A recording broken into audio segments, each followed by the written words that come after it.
What up, chat? What up, chat? What up, chat?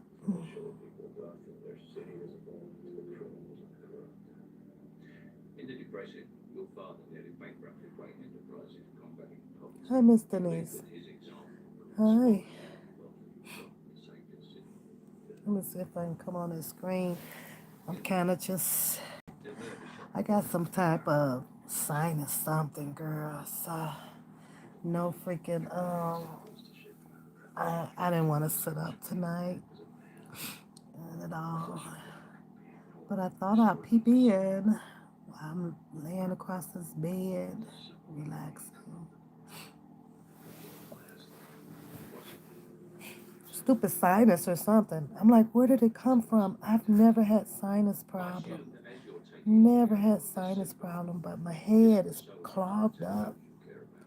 Clogged up. But I know everybody's bouncing around, getting all the tea.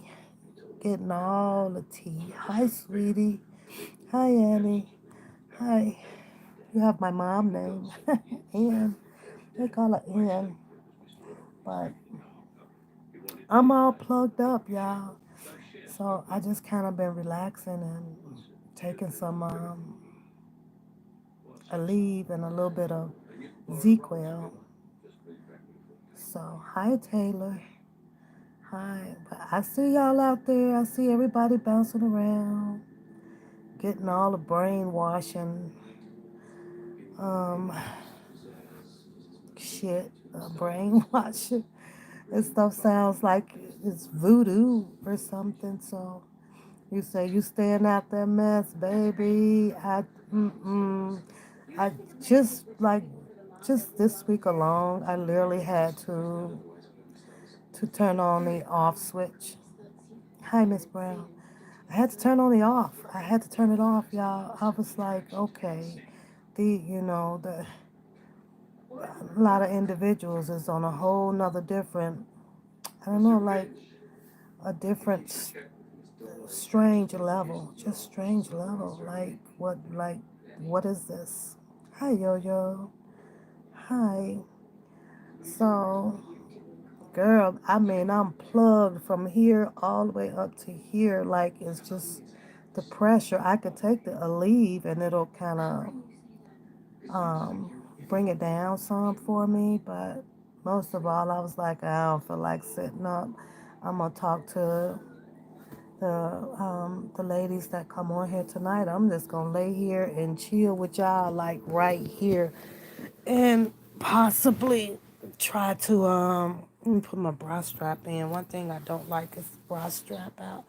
It's a complete turn off, but I hope y'all don't mind. Like I'm like literally just want to chill in the bed. I just don't feel like getting up at all to go and start up a stream or nothing. I just want to lay here so that I can make it to work in the morning and try to go to work. But this pressure in my head was like, boo. Okay.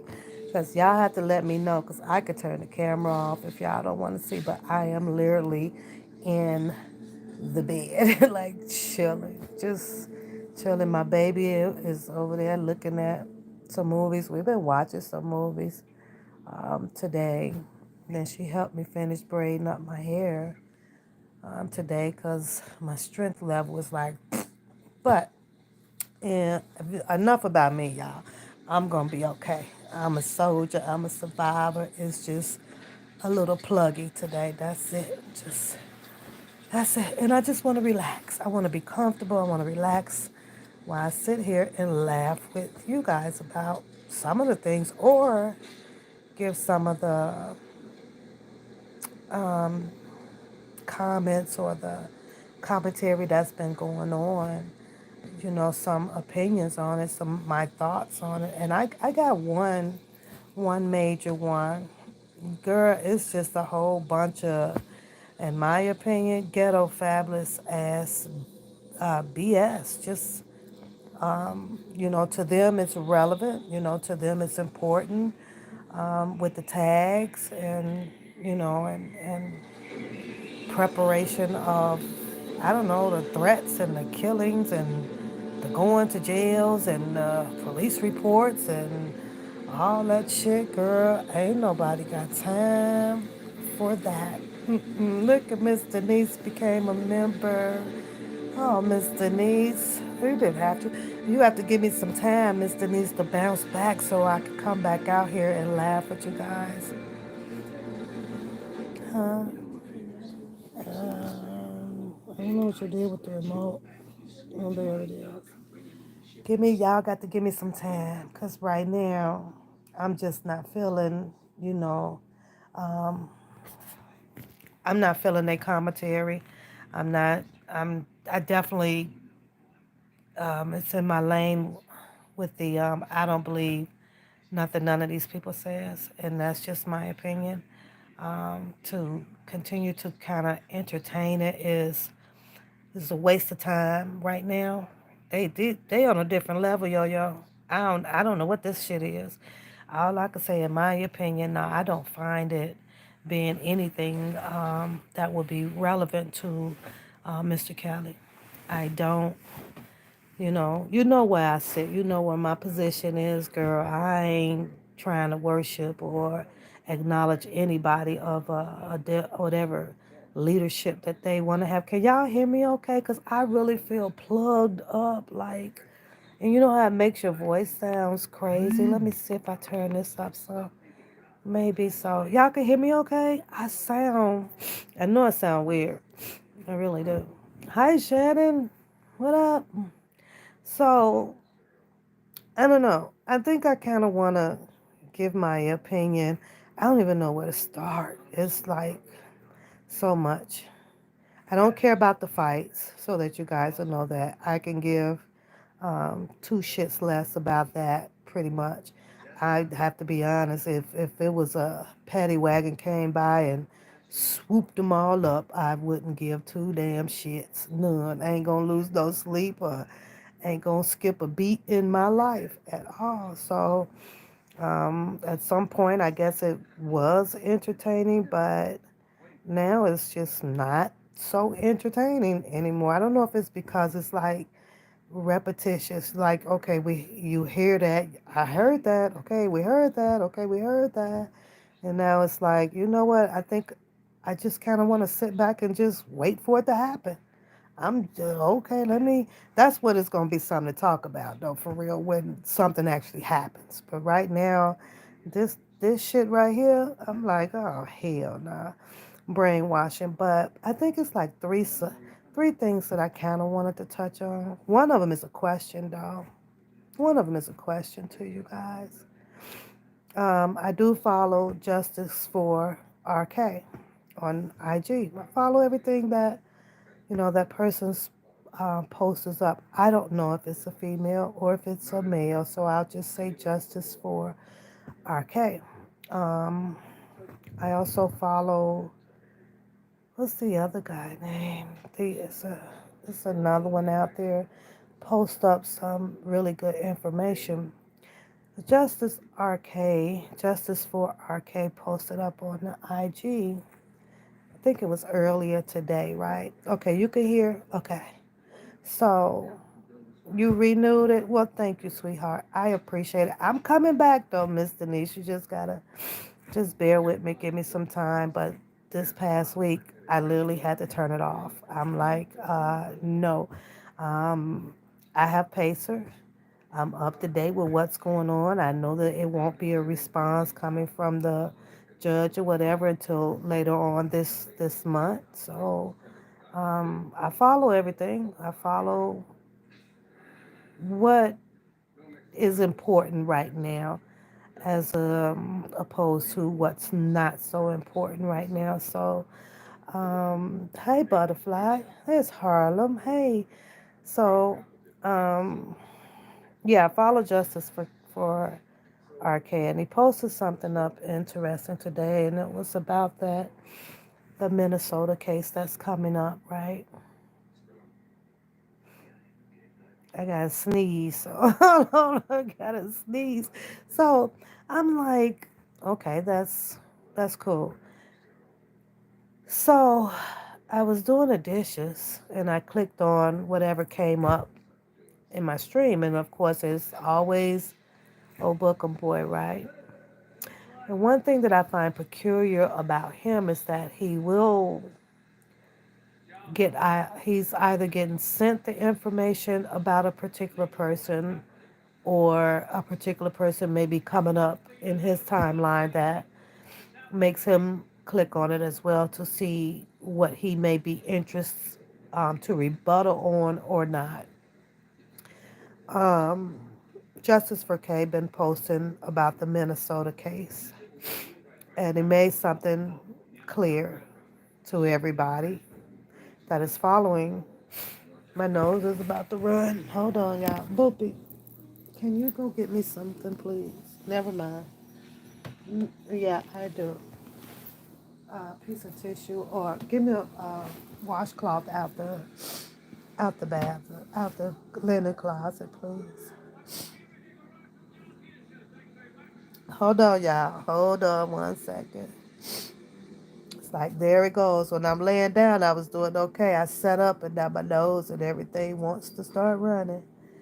So, but I could go off camera, y'all. Yeah, that's fine.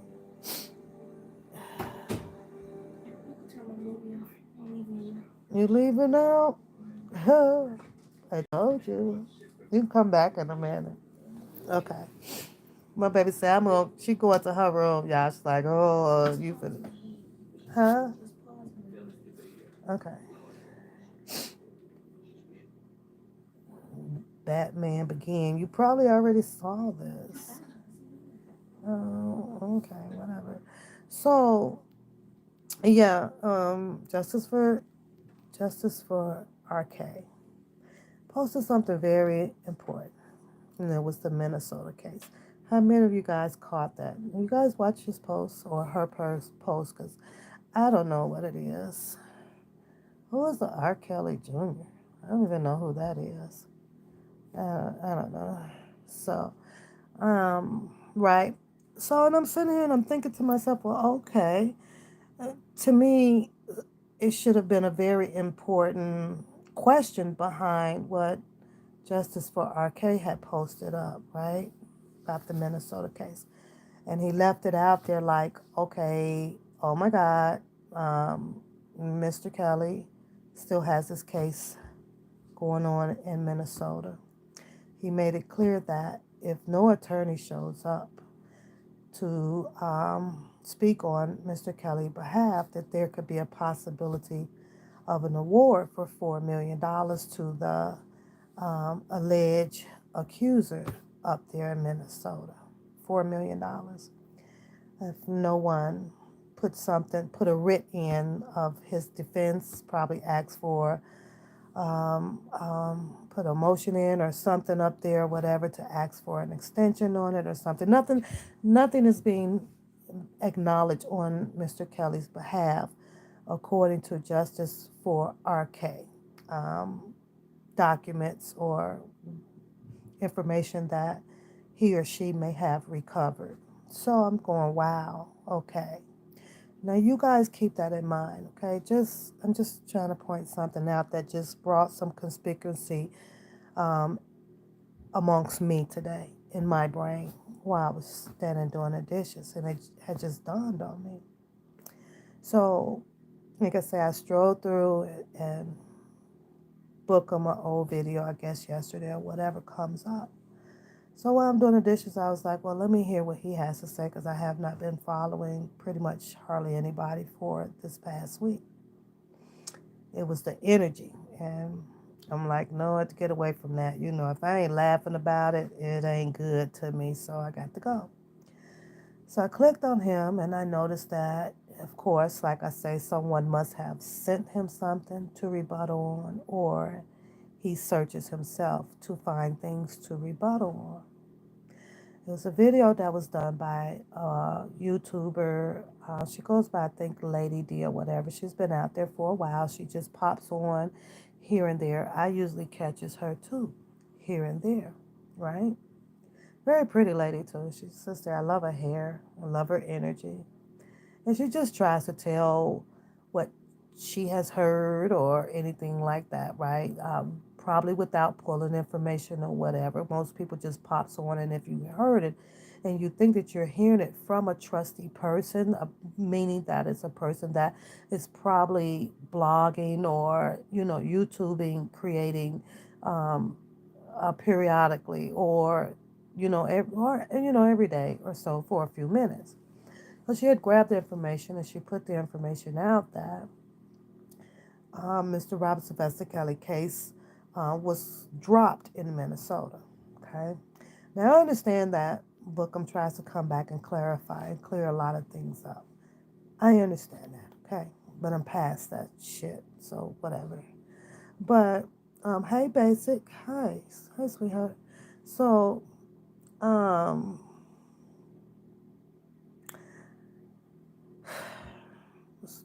to me that there was two things that was dropped. So you had justice for RK, which put out some important information that should have grabbed everybody's attention to, like, oh shit, we forgot about that. He's got to have that defense up there.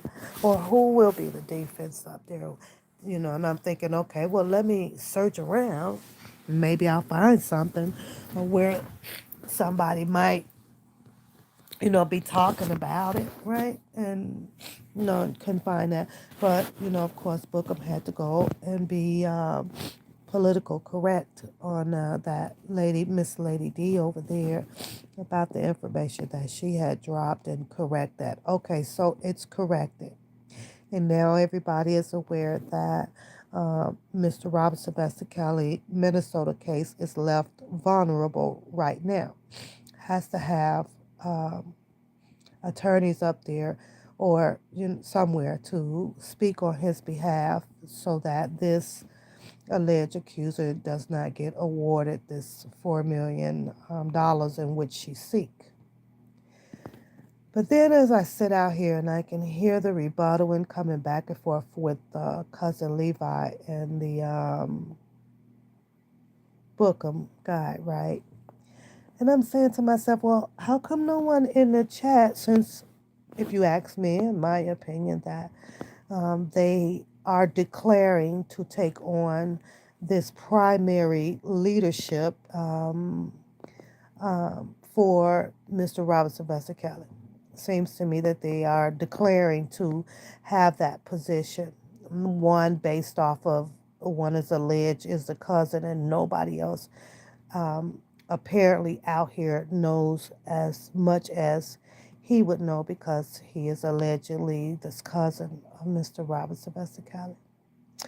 And then you have Bookham, who is allegedly this high power, well known mentee or the godson or the R. Kelly is like a father figure and all of that stuff. And because everybody has seen his picture standing at the courthouse with Mr. Kelly. You saw his picture with his hand on Canic. You saw his picture where he was running inside of New York um, um, court doors at one point, and you saw him do his own Bookham production out front with the microphone in his hand or whatever, and then another guy interviewed him in front of the MCC or MDC or whichever one it was. Hi, APC. Hi, Perspective. So, with that being said, and I'm saying to myself, okay, cousin Levi. This is just me talking to me, right? Because now I'm in the living room, trying to get some dusting and stuff done for today before my work week resume tomorrow. And I'm saying, but wait a minute. Okay, well, instead of the rebuttal back, and I get it, that let's clean up some misinformation put out here. I get that, okay? But after that, he kind of jumped into the Jussie Smollett case, and again bringing on another problem amongst himself, and that's fine because that's what we do out here, right? We'll open the door up and bring in a problem on ourselves for us to talk about or get hysterical or belligerent about it, but you can't do shit about it. You know what I'm saying? I get that, but I'm thinking, I'm pretty sure it's something that she probably heard and feels the wrong information. It was like, well, maybe she'd have got wind of it and come back out to correct it. But, at one point, it's like, well, let me expose this person. And because he says that, well, I don't even know why these people would go to these other people channel. Hi, Native. Hi, Daz. And y'all have to excuse me. I'm a little pluggy today, so I'm just chilling with you guys in bed today because I just don't feel like sitting up. Um, I just don't feel like sitting up right now, so I'm chilling with y'all like a brother and sister would. Like if I'm at y'all house, that's sitting on the couch, or we real blood, and I'm laid across your damn bed. That's just how this fist to go down today, y'all. So y'all have to excuse me today, something with the sinus or whatever. So, and I apologize, but I really wanted to come on, and this would, make myself feel better by sitting here chatting with people that I may feel that is of like me, just chilling, just genuine and just normalized people, because this shit out here is just not normal to me. Maybe normal to them and some of you guys, but this shit is not nowhere near normalization to me. This shit is so um, inhumane. It's ridiculous, But and so he jumped from her, and then he switches gear to the Jussie Smollett case because he had an opinion on that, and I'm sure everybody had an opinion on it. I actually watched the whole I think it was about 5.5, 6 hour live. I watched it. I will. I will, hon. I watched it from the moment it came on all the way to the end with Jussie Smollett holding his fist up, being escorted out that courtroom. But it just amazes me. Like, I know it's news, and I know that everybody is out here to talk about the news, whether it's political or socialism, and I get that.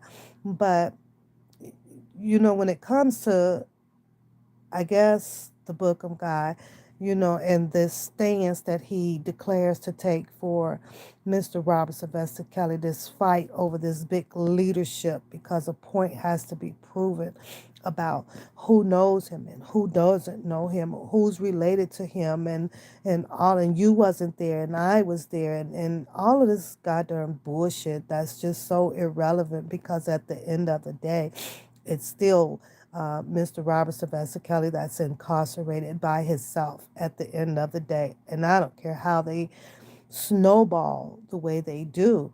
So I'm saying, dude, did you not hear that the justice for Arcade got that posting and stuff going over there that Mr. Robert Sylvester Kelly is vulnerable right now. Um, um, as for his defense for Minnesota, and if no one stands up and come for his defense, that there could be a possibility of a $4 million award to that alleged accuser up there, because of a default could be put in as a judgment in her favor.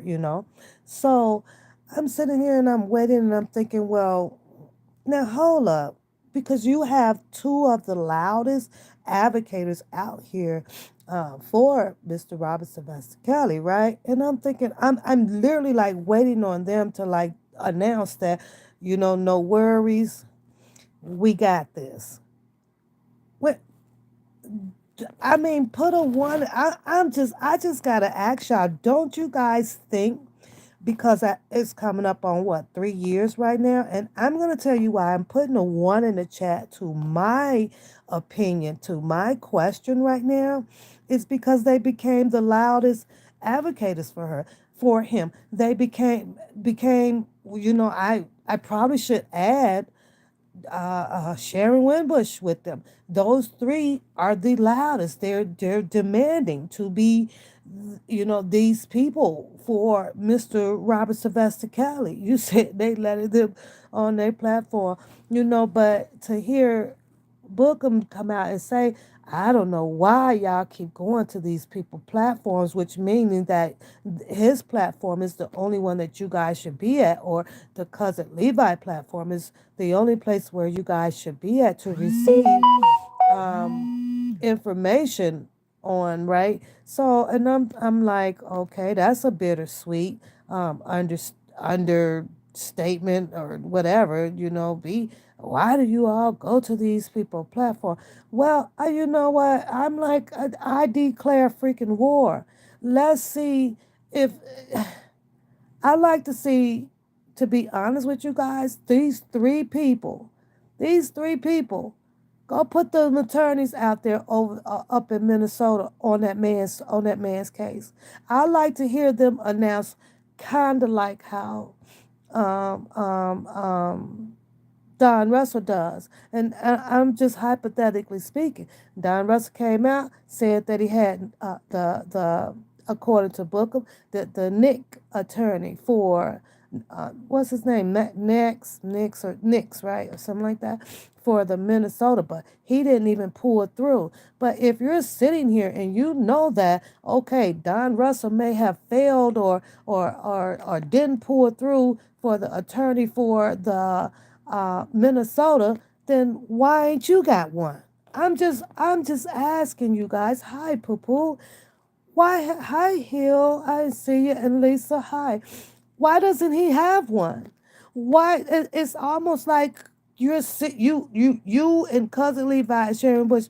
You guys like literally sat there. How long ago has it since this you even heard anything about? I mean that the attorney, what's his name? Is it Nick, you guys, or something that Don Russell has spoken on? How long ago has that been? So if you been sound like you've been knowing this, like there's nobody up there, but when were you three going to put somebody up there? That's the Hi Vat. That's the part that got me, in my opinion, and is just tripping straight the hell out over here, tripping out. How are you going to dwell and shit on another person for not having something over there, but at the same token, they don't have anything in plan or set either for this guy? Did they really just I mean the main cousin and the main mentee and the 30-year dietitian, nutrition, or whatever it is, those are the main three that you should be hearing out here with the people saying, "Don't we got this? He's gonna be fine.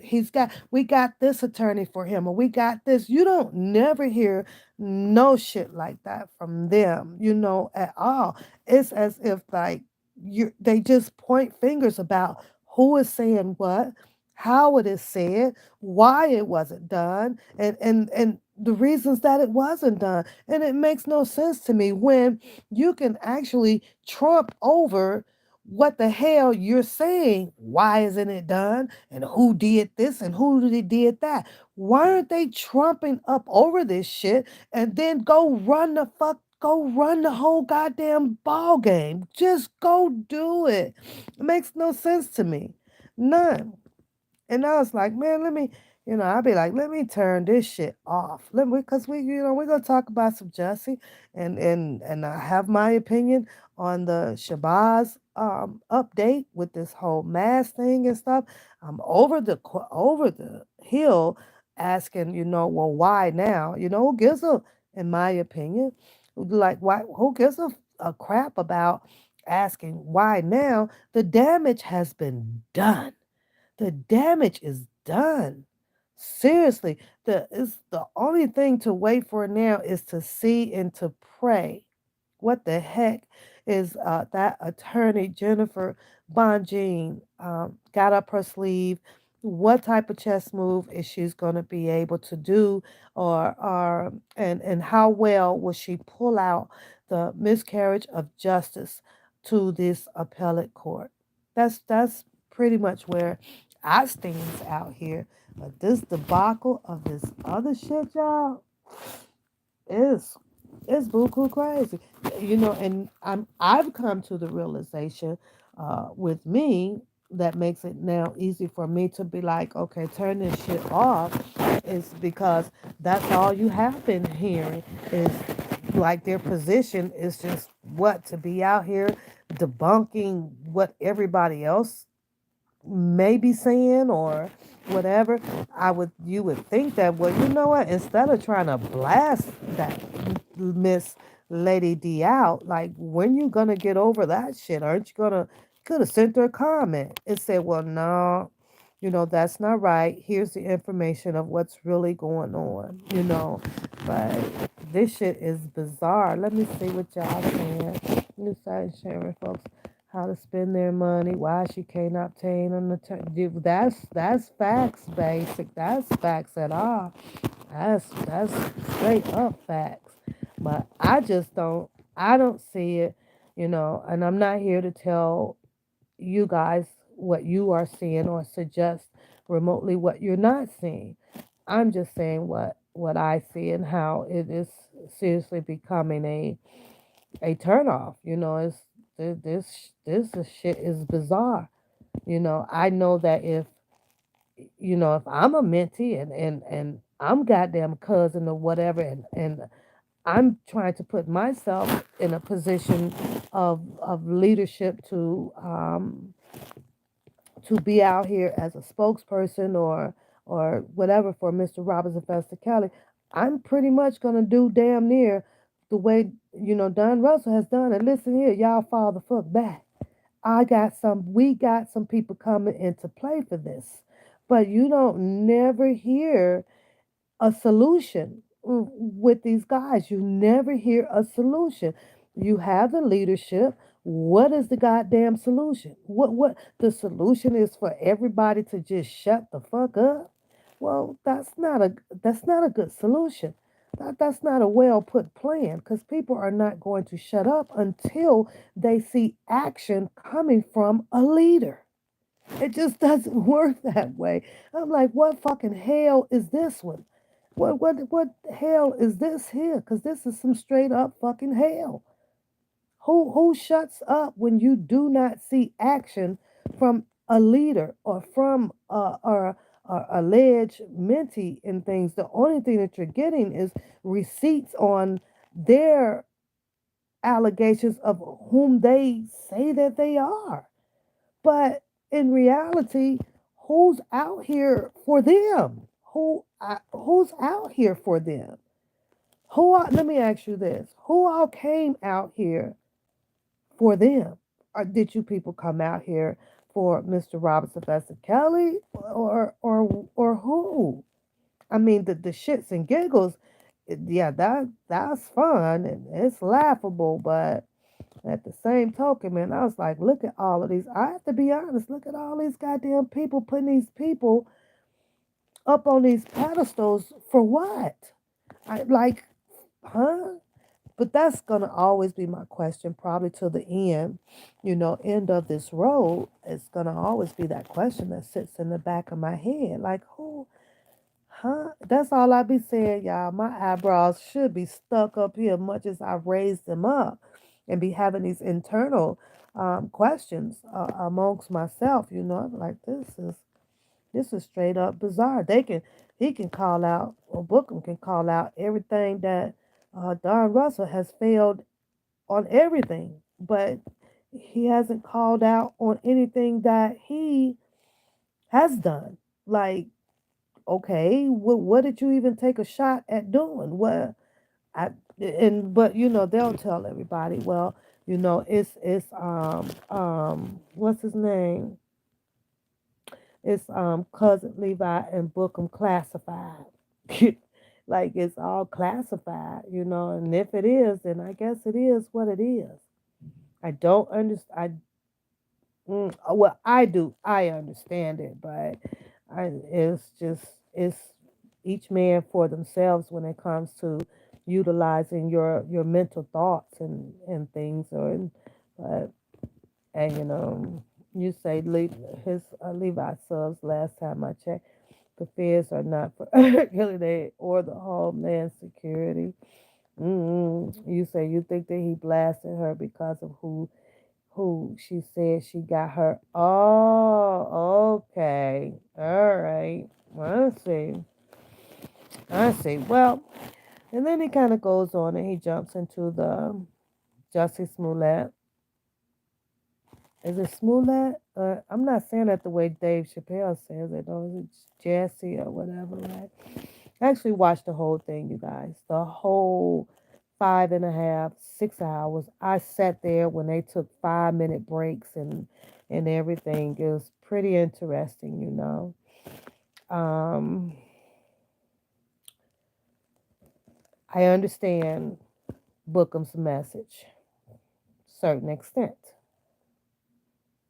but you also have to keep your thoughts based on the reality of how the world um, is, how we were, and how it's probably still going to be with a few changes. A few changes does come, and those changes that a lot of us just really are not aware of. You're not aware of when they change a certain law due to different jurisdictions. So demographically, they are made, and that's just the way it was. The same way that they demographically separated. The blacks from the whites, or the ghetto from the richest, and the whole world has already been designed. It's already been designed, so it's almost like no, it's not that it's almost like it is up to you. Smollett. I call him Smollett, Jesse Smollett. I think that's what Dave Chappelle's call him. I don't know. It was funny though, and not to get sidetracked, but because I read tried to read the comments, they had the comments on God, which one did I watch it? The show on was on Law and something court, all right, and so I was over there on that one, y'all, and they had to chat like going 100 miles per hour. I caught quite a few of it, right, and they kept saying, "I wonder if Dave Chappelle is in the court. I wonder if Dave Chappelle is in the courtroom." I meant in the chat room, right? My mom's calling me, but I'll call her back. So, it was just got to read a lot of them, but as you listen to the judge.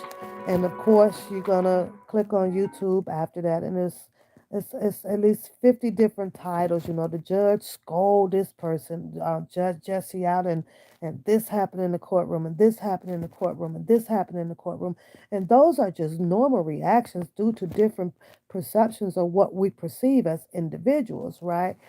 Well, did the judge scold him out? The judge did have some vital words for Jesse.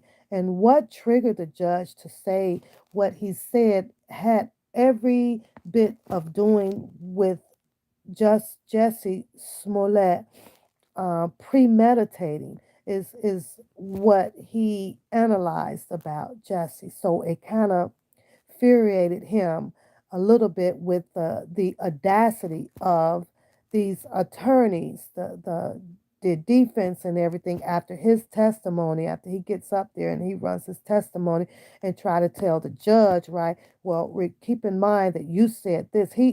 Jesse Smollett attorney insulted that judge by, well, you said this and remember you said that and I have the records with you stating this, and you said that you're a man of this and you're a man of that. Well, don't no man ever wants to be undermined. Nevertheless, a judge needs to be reminded about some things that they have said. So that Jesse Smollett attorney in my opinion, um, pull the trigger on the response of what was probably not expected of a judge directed to Jesse Smollett at the during his sentencing hearing at the end of the post trial.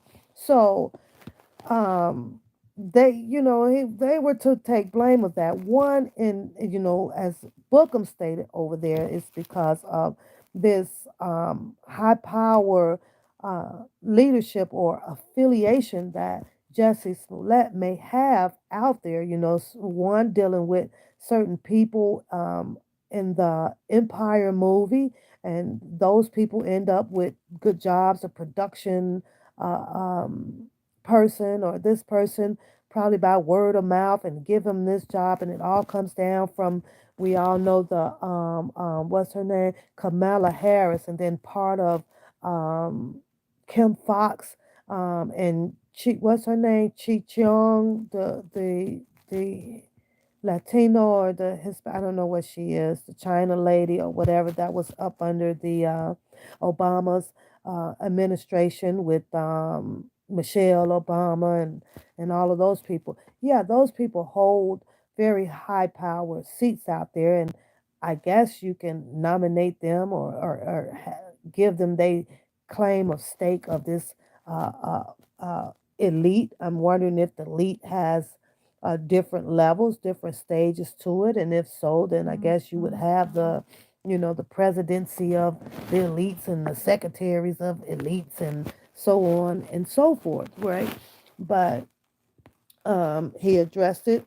Smollett, I believe, in that tone of voice, tearing into his butt, and I think it was because he was offended. He was almost made mockery of by Jesse Smollett's attorney, dictating him. So after reading who his what do you call it, his what's the word that they would use, like for his co-workers who he looks up to and who he has learned the law and worked alongside, to superiors, okay? He has superiors, the judge dudes that has been in office quite some time, and how they have sat down and went over paperwork after paperwork after paperwork, a year's worth and a year's worth, and all of the money that had got poured into this case and everything. And at some point, I do believe that had it not been a premeditated hate crime, already thought out, already knew how he was going to, run this whole thing, get all of these police officers involved in this nonsense act. And he definitely put a lot of emphasis on how he comes from a background of socialism, sexism, and he put a lot of emphasis on, like, he was like, I can't believe that someone like you, who also advocates for socialism and sexism and things like that in a positive way, what would have triggered you to go out there to do some things like that?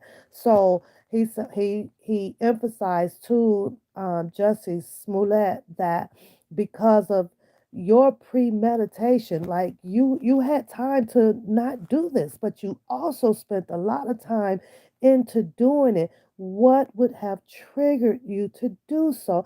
You had so many people come in, spoke very well for you.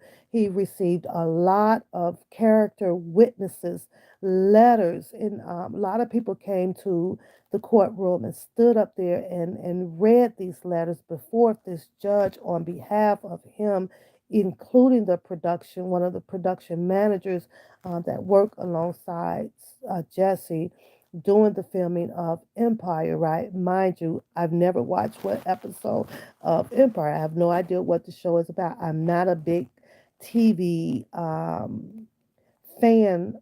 I'm just not a big TV fan of a lot of lifestyle, rich and famous people. I'm just not. Why would and I just have my just way, of being in my life. I'm I'm somewhat like a lot of people, but I'm somewhat like not like a lot of people. So you say you love the show?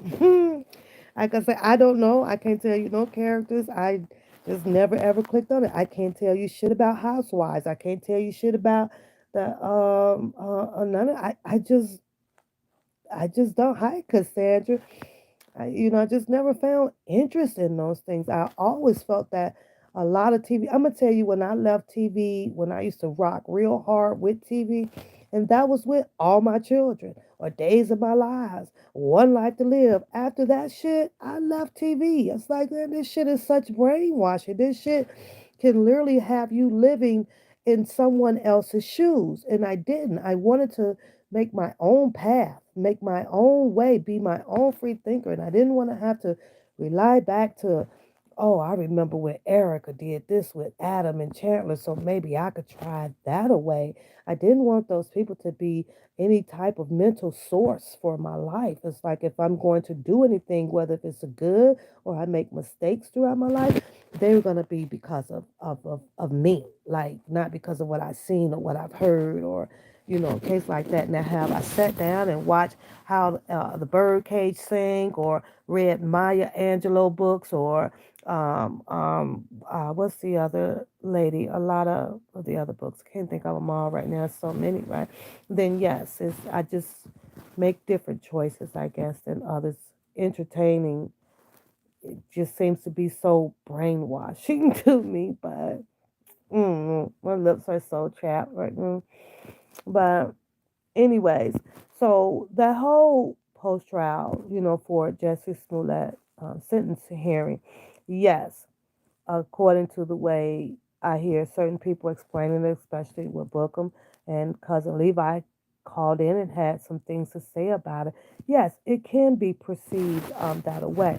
Yes, it can be perceived, well, okay, you know what? Let's try to align this case here in the sentencing time for Jesse Smollett with Mr. Robert Sylvester Kelly's, when we both know that it is two different entities, right? We all should know that. We know that Mr. Robert Sylvester Kelly has been hit with the racketeering, or in the sex trafficking and the RICO Act. We know that. Now you have to separate it. You know that Jesse Smollett has been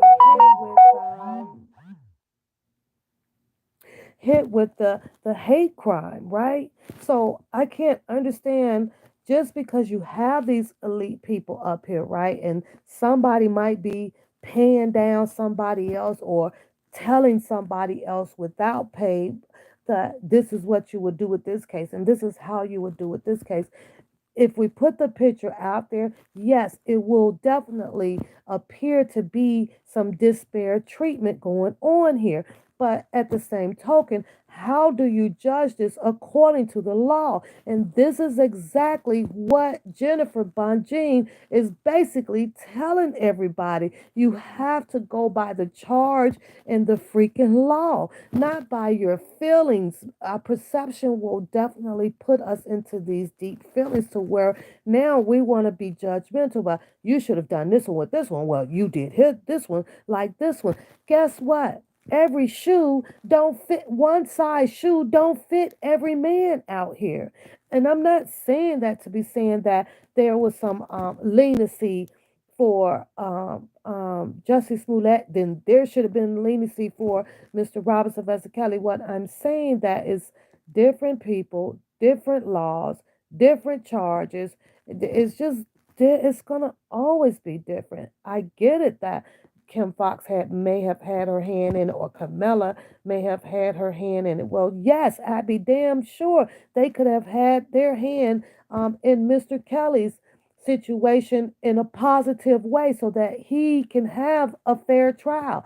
Totally understandable. But at the same time, how are you going to get that judgment for him when they were already set in stone due to this Lifetime docuseries that led these elite people with the district attorney of Kim Fox and all these other people to not have Mr. Robert Sylvester Kelly back? You're gonna, and due to the last trial ending in 2008, right? These people are already mindset to put a fork in Mr. Robert Sylvester Kelly.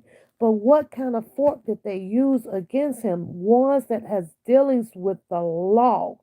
So that's where the trust has to come in at with Jennifer Bonjean because they did. They stacked some charges on top of charges on top of charges to Mr. Robert Sylvester Kelly. They didn't stack charges and charges and charges on Jussie Smollett. They didn't stack the hate charge on him, which were all, what was it, level four class? Level four class. So there was no way, yeah, like, what was one of his defense attorneys did say, I think it was the lady that spoke out, like did he harm anybody? Yes, mentally it would because we have come from 100 years ago of trying to get out of this racist bullshit about each other, right? But yet then here you come with a mixed breed. What is he mixed with? He's got like two different breeds up in him, right? Colors or whatever, races up in him. So, him himself may have felt that he should have gotten this pass because of who I am and who I know and woo woo woo. But the judge saw right through that. Like this is not what we're going to do today.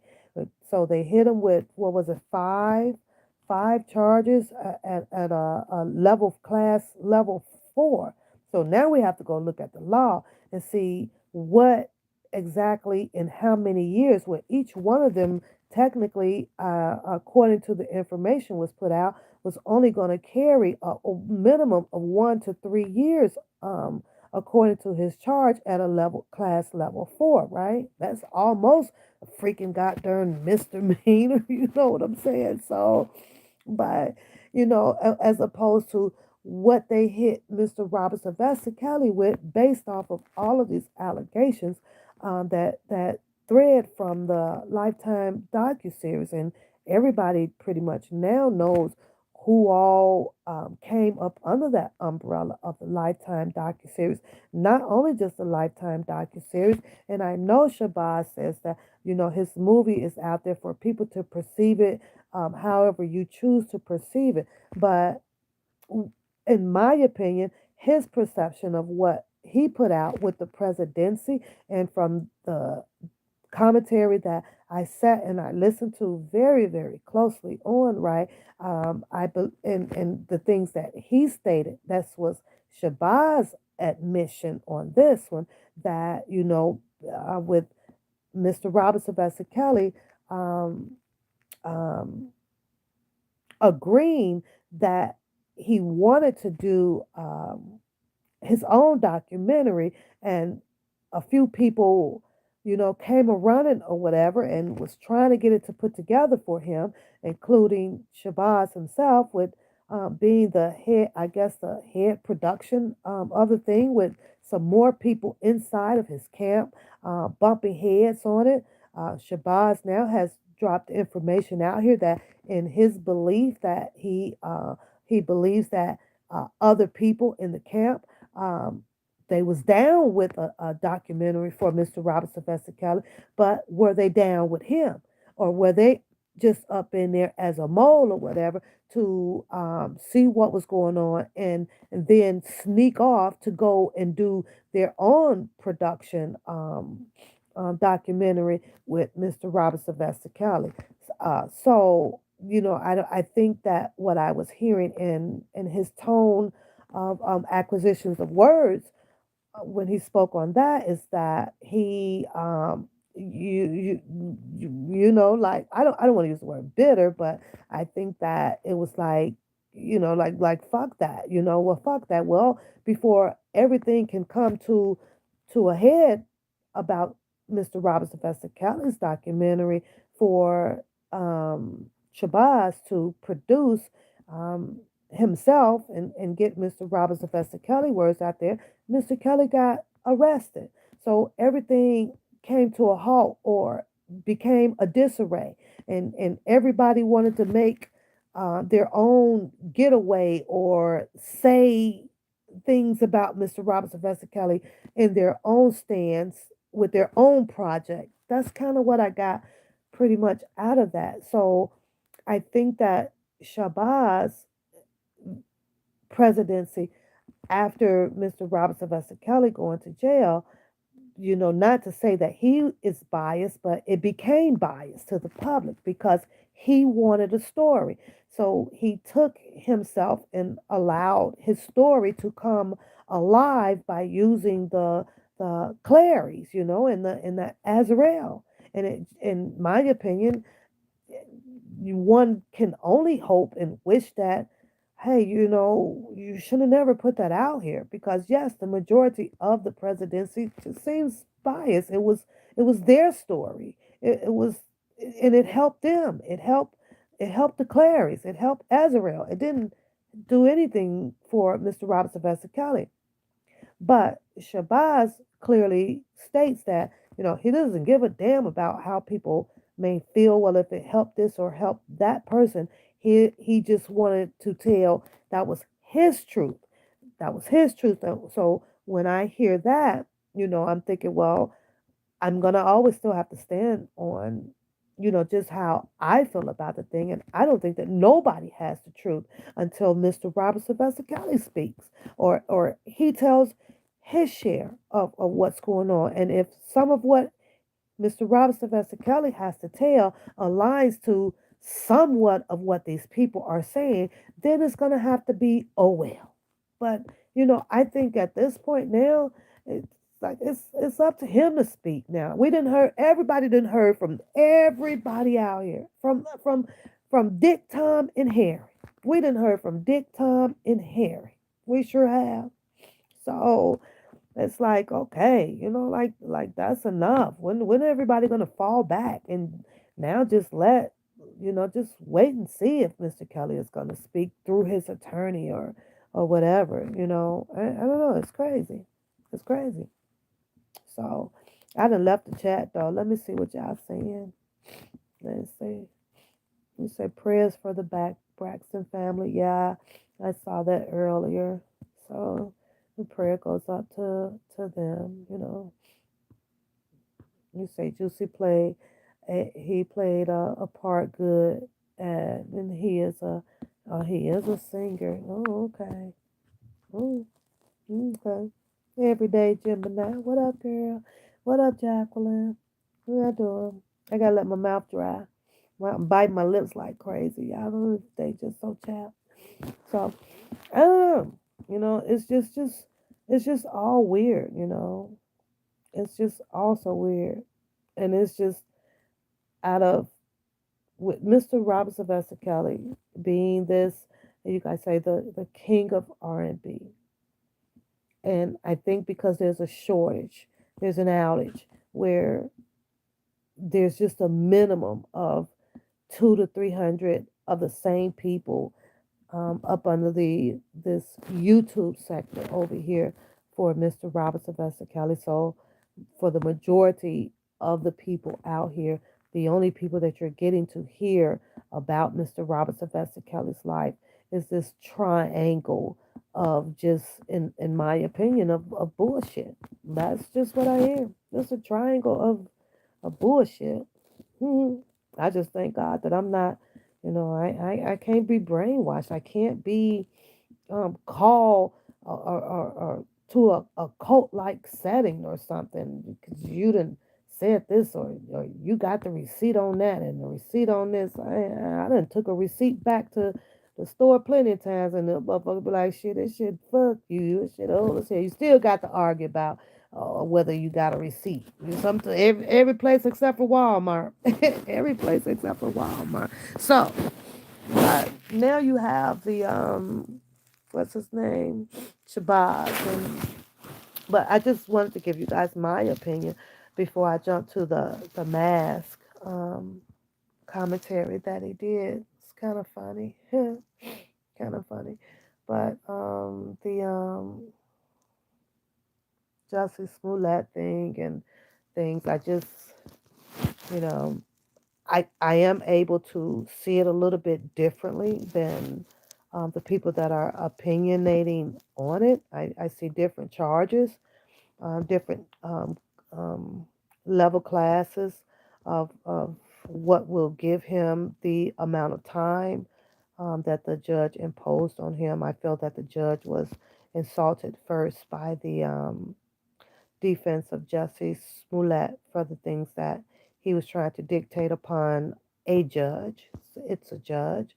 Um, um, the judge spent time with his superiors, and they went over that case with a fine tooth comb, and he felt that 150 days in jail with the 30 months um, um, paper on him, and allowing him to travel back and forth of here and there to do whatever. But a lot of that is just based off of the level class that they had to go with according to the law of what he did on the hate crime, premeditation.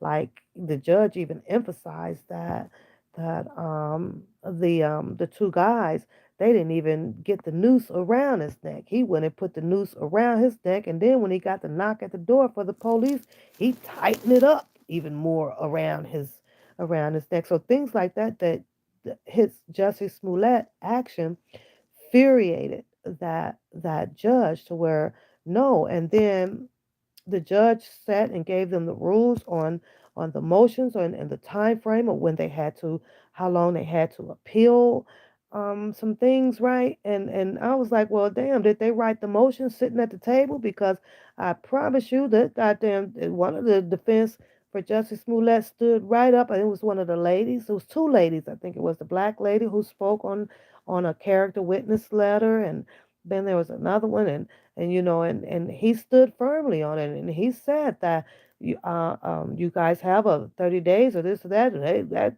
stood up and sat there and really tried to manipulate, try to swindle the freaking judge. And if the judge says that he's going to jail for 150 days, and he meant that shit. And so they come back, well, oh, well, okay, well, we want to just put the motion in for you to reconsider on the jail time. And the judge must have looked at their ass like, motherfuckers, didn't y'all just hear what the fuck I just said? He's going to jail for 150 days. And basically, they still have to officially, legally submit it, right? But what he's telling them, like, nigga, I'm denying this shit. Denied. He denied it in court. He's going to deny it as soon as they finish writing it up and getting it to him. So, I don't know. I'm doing all the talking. I need y'all to talk so I can talk back to y'all because my nose is plugged up. But I'm watching the chat, but everybody's. Are y'all looking at me sick, or y'all like, what? Should I log off? Be like, bitch, take your ass to bed, or what? I'm just pluggy. I'm not dying. I'm okay. I'm not dying. So I don't know. What are y'all thoughts about the Justice Smollett? Do you think that he should do the 150? Do you think that he should have gotten more time? You have to keep in mind, like, yes, he cost the city a lot of money. They had the argument in there. The prosecutor stood up, and he really went hard on trying to explain about the $10,000 that actually, I believe, if I'm not mistaken, that was came through with some help with Kim Fox about, hey, her opinions in on it, and they probably sat around the table and let's write the $10,000 of an apology, or a donation for this or whatever. But one of the prosecution wasn't having it. You say you got, I so appreciate it, 'cause when I get off of here, I'm going to take some more Z-Quil, and that's going to be it for me. I have to wake up about 12, though, to let Teddy out. But I'll feel better, though, Shannon. It just comes and goes right now. It doesn't stay there. It just comes and goes. So, what are y'all thoughts? More than 150? What are y'all thinking? Community service? How much community service do you think he should get? Should he be able to travel? You know, I don't know. I really don't know. I don't know. But the prosecution, they argued about the amount of funds that they wanted Jussie to pay, which I believe came to 130 to 133,000. The judge, came back at $20,000 for him to pay. I'm not sure if they're going to still be arguing 130 to 133,000, and that was just because of the work hours that Chicago police officers, all of the hours that they put into play. So you say he should have did the prison time. Is it because of the hate crime that you think that he should do the prison time for? What about the two brothers? Do you think that they should have went to have jail, or do you think because since they turned state evidence and they came to tell their truth first that they should, been able to walk away? What do you think about that? I don't know. In that chat, I'm eating the heck out of my lips. In the chat, the that I was watching, and I mean it was going, yeah, it was going so fast. They kept saying was, yeah, lock Subway boy up, lock Subway boy up, and I was like, oh Lord, it was. It was heated up in the chat, though. You had half of the chat saying, guilty, give them life, throw away the key because it's a hate crime and it's something that the American citizens been trying to surpass. Like we want that to go away. We're so over the hate and the racism and things like that. I've been said, I've sat and I watched out here where I've seen a lot of people says that I'm racist and I'm racist and I'm like, well, what does that mean? To be racist to me means that I would have to hate a whole group of different nationalities or something like that, and that's not my case. I don't hate the whole group. Now, if you may have happen to be of different color that may not be sitting eye to eye with me on some things, or we're cutthroating each other, then yeah, I may say some, I may call you old, a white bee or something like that. But am I talking about the whole nationality of Caucasians or white folks? Well, the whole nationality or that didn't do anything to me. It was your white ass. That's just how I am. The same way that, they'll say, well, there was her black ass, or how they say on the news every day. And when I click on the news, and if there's some killing, and if the killing is dealing with two different colors, a black and a white man, you going to 99.9% hear the white newscaster reporting people always say, well, it was a black man. It was a black man.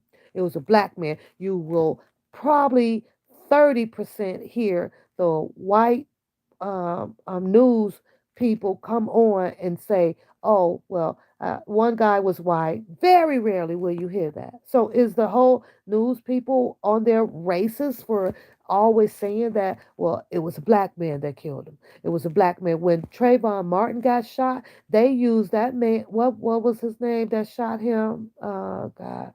What was that man name? They used his name. But they said with Trayvon Martin, they said it was a black boy with a hoodie on. And I heard that shit. So it's always okay for one group of people to feel that that they're right in what you believe, that of how a person may be racist. It's just such poppycock, man. Like run that bullshit somewhere else. Run that race card some shit where else. Just George Zimmerman. And that's exactly how they were calling him, Miss Brown, on the news, by his name. By his name. But when I click on the news, that's all you would hear was, oh, it's a young black boy with the hoodie on. Until I guess they finally knew his freaking name, or until you finally saw and the NAACP or Al Sharpton and all of them other people come standing out there in the front of the line, then he became Trayvon Martin. You know, and when else he became Trayvon Martin? When the protests started breaking out there, when they had that fist up in the air and everybody started wearing hoodies, is when you start hearing the news. People start now reporting him as Trayvon Martin. But when they first reported that shit over there, it was the black boy with the hoodie. How did they report him? Because they didn't know his name when they was trying to call when he called the police or whatever. Can you describe him? He's black with some Skittles, bag of Doritos, or something in his hand with a hoodie on. Everybody in the world, goddamn it, wore that supported Trayvon Martin wore a hoodie, and it sucks though because we wasn't allowed to wear hoodies. We couldn't wear them where I'm at. They didn't allow us to do so. You were gonna get sent home. Yeah, you were, and that's just crazy. It's crazy. But I'm just saying, I did. I've seen quite a few people out here saying that, she racist. Racist my ass. If it's me and you are white and I'm black, I'm conditioned. I'm sorry. And some of those conditions of society is going to come out. Is going to come out. If we were standing out there with fist to fist or a bat to bat, yes, you're going to call me a black bitch and I'm going to call you a white goddamn bitch back. That doesn't mean that I'm talking about Becky with the good hair across the fucking street. She ain't in the fight. So how does that make me racist? And that's one goddamn card that they always feel like that they can have leverage up over an individual. But not, it just doesn't ride with me. It doesn't ride. I love people. I love people. And it depends of the type of person that you are, that of how you address me and how I address you, which all aligns to the level of respect. But sometimes that respect goes out the door. And it's just that it is what it is. So, hi, Tanya. It is what it is. You know? So, no, that's some bull crap. But I don't know. I think that with the hate crime, I think that with the judge um, painting the picture exceptionally the way that he did, as far as it being premeditated, it was something that this man who is claimed to have came from a well groomed a background of people that supports socialism and things like that, right, of nature for us to grow together. He was once a part of that family. Justice Smollett was, but something changed him. Is it? I don't even want to. I probably shouldn't even. I probably won't even say that, as I was just thinking about this whole LGTB Q clubhouse thing that's going on nationwide now. Can that change a person? Is it something in his inner circle that didn't happen to him and things like that that would make a man come out here and draw in some two individuals, which the judge painted out as these guys were looking up to him, to Justice Smollett. They look for you to mentor them, to make them better actors, and because they wanted to elevate their career, and they chose him. And Justice Smollett came out and clearly took advantage of them. So I don't think that the judge ever would have thought about um, if they were charged. I don't think that the judge would have sentenced the two brothers at all. I really don't. I think that he would have let them go and probably gave them a little probation, But other than that, since they wasn't charged with it and they came forth to tell their truth about Justice Smollett. Justice Smollett, got what he got. Do I think that? I don't know, below zero, you out here putting a noose and shit over your neck and making mockery of a whole fucking county, police officers and everything like that, and having them work their butt off, and a whole lot of people believing your story and this or that. I think that if his charge would have been put him in a position to a higher class of a charge. Um, but according to the law, it did not put him at a class level 4. So now you got to go look up all of this class level 4 thing and the possibilities of this and the years within this, which clearly came back 1 to 3, 1 to 3 for this, 1 to 3, 1 to 3, 1 to 3. And then you take into consideration, which I believe he did, because he could have sentenced him the total max of the 3 years, but I believe that he took into some consideration of the character witness letters. I think he took into some consideration of the defense. He took into some consideration of the prosecution testimonies and everything at the end of the post-trial hearing. And I think that he just made his decision to meet them all halfway. And halfway ended up being, well, the majority of the halfway. You know what? You're gonna sit this out and have some time to think about it.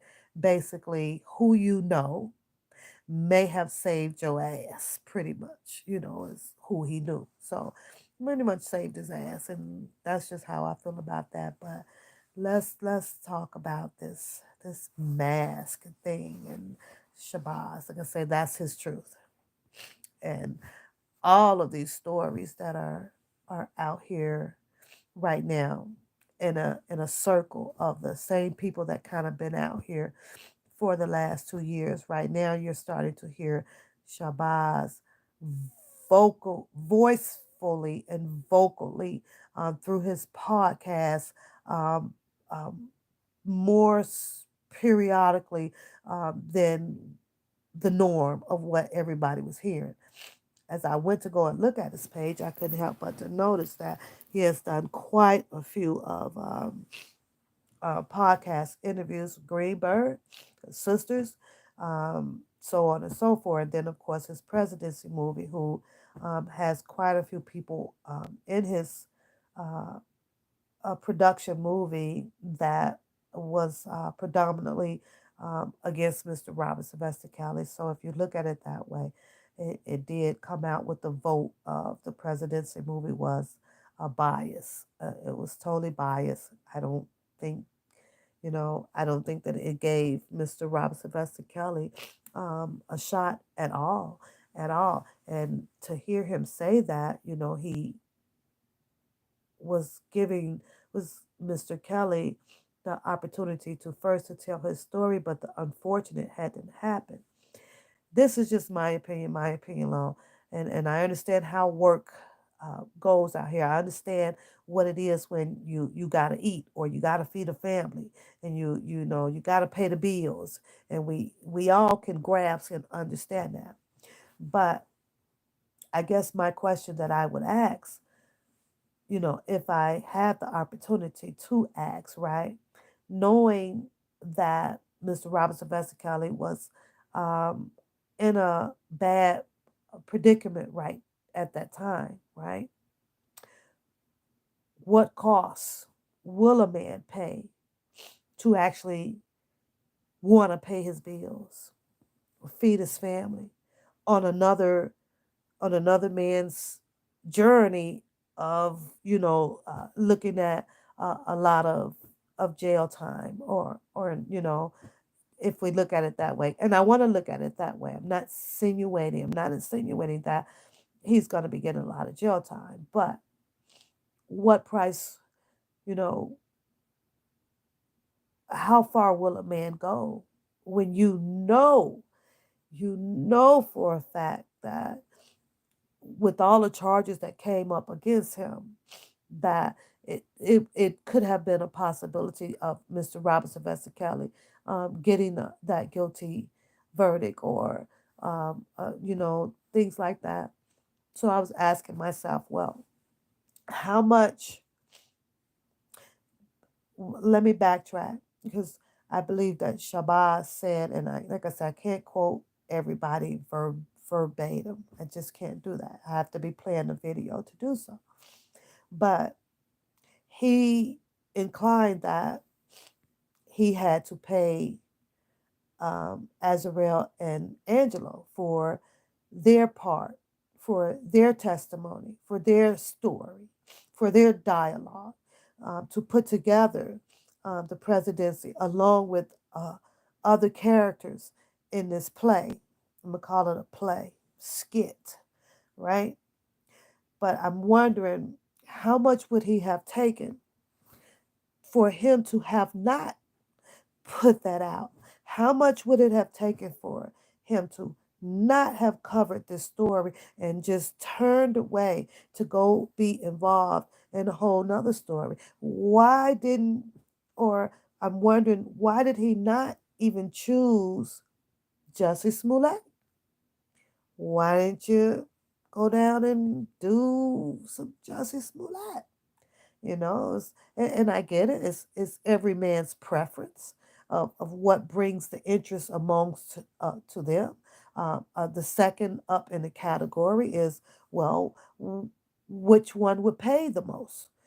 How many bills can I get paid off of this production or off of this filming? Or how close can I get in to these people over here to get interviews? Uh, um, as opposed to how close can I get in to Justice Smollett, them people to get in to get interviews. So at some point, it does become a category of who you know, how you know, how easy can my job be done, So and then I hear him say that, he speaks to Greenberg, or he speaks to Nicole, or he speaks to this person. Do you know how easy it is for him to also have words and speak to Jennifer Bonjean, when he says that with Jennifer Bonjean and Greenberg may have a gym shoe tied halfway up together, you know. But this is his words. I don't know this to be true, and I don't think that none of us would know it to be true, you know. But I just wonder that, after I listened to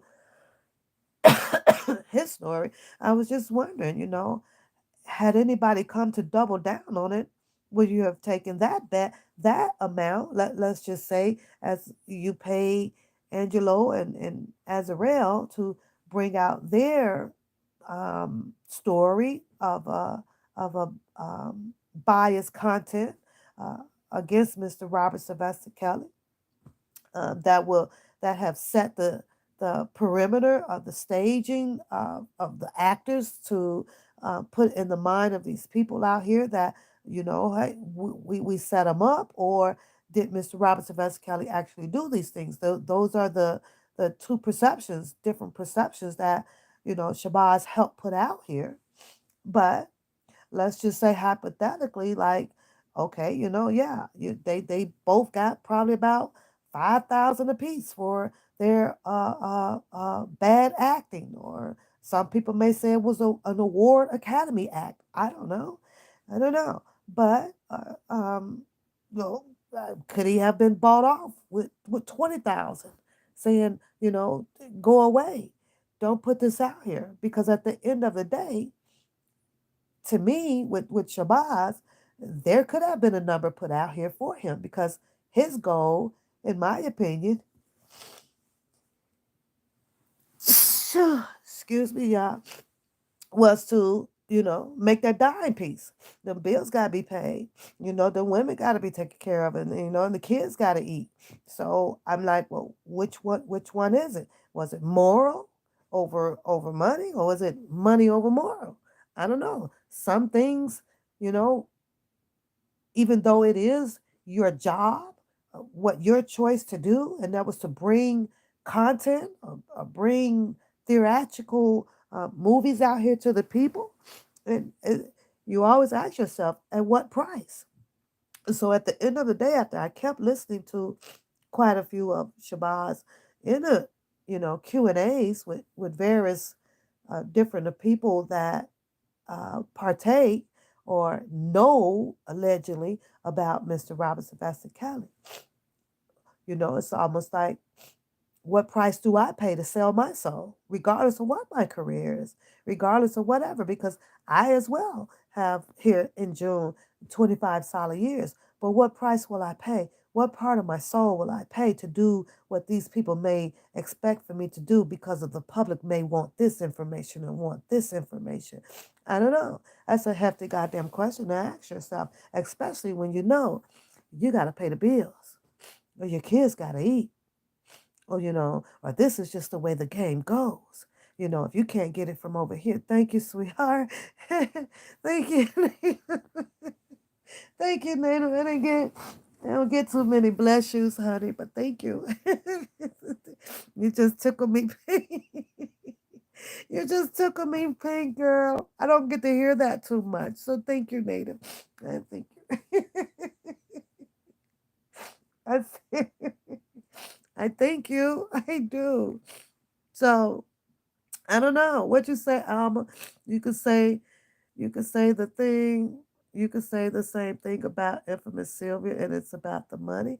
Well, lately, from what I have been seeing, and just to put my opinion on that, and if you want to choose to switch gears, and this is just my opinion, I did at one point hear Sylvia says that her and her husband had plenty of money.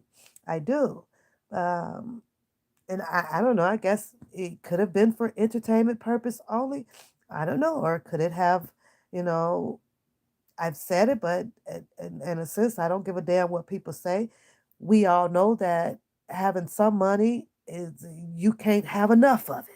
You seriously can't have enough of it. There's no such thing as there's not enough money. There's just not there's no such thing as it. So, after hearing Sylvia varies of stories, her life events, because she puts them out here about her husband's situation and then this situation, and then you had the situation with the car and the Bookham thing. I guess I am surprised. I'm very, very surprised to see that there's this hustle, of what she's doing now. I just I couldn't do the math on it, if that makes sense. I couldn't do the math on her saying that, her and her husband had plenty of money, and she did say that, and that's a fact that she did say that. I'm not gonna say that she didn't say it. I know I heard her. I heard her say it, right? But then next thing I'm knowing, I'm like, but if that's the case, and I get it, there's never enough money. I get that.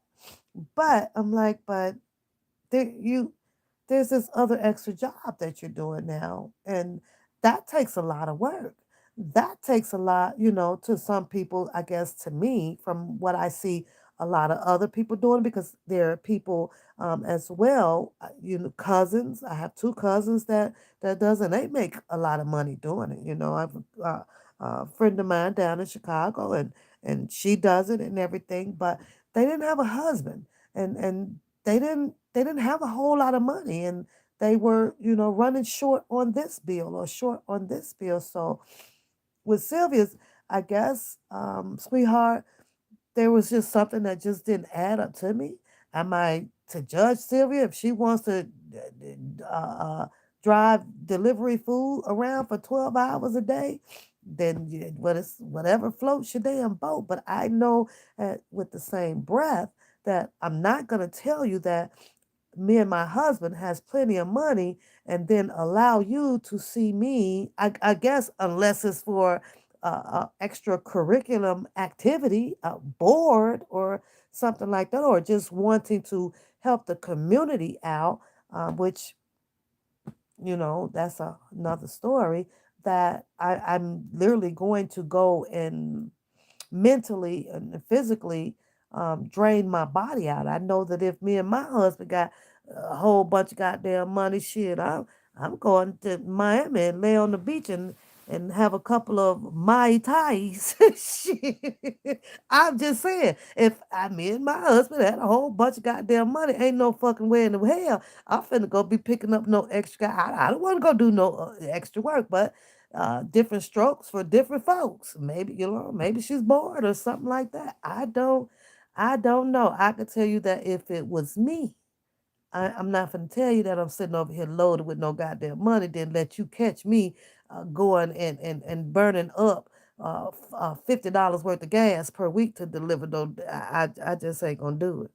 I just I'm just not gonna do it. Now, for volunteering service, if I choose to, and I know that the Y has some things going on where they may need additional volunteers, or if there's something going on at the school where they might be having some type of event up there and they need volunteer parents to come and stand at tables to put the gloves and stuff on to help pass out lunch to the students.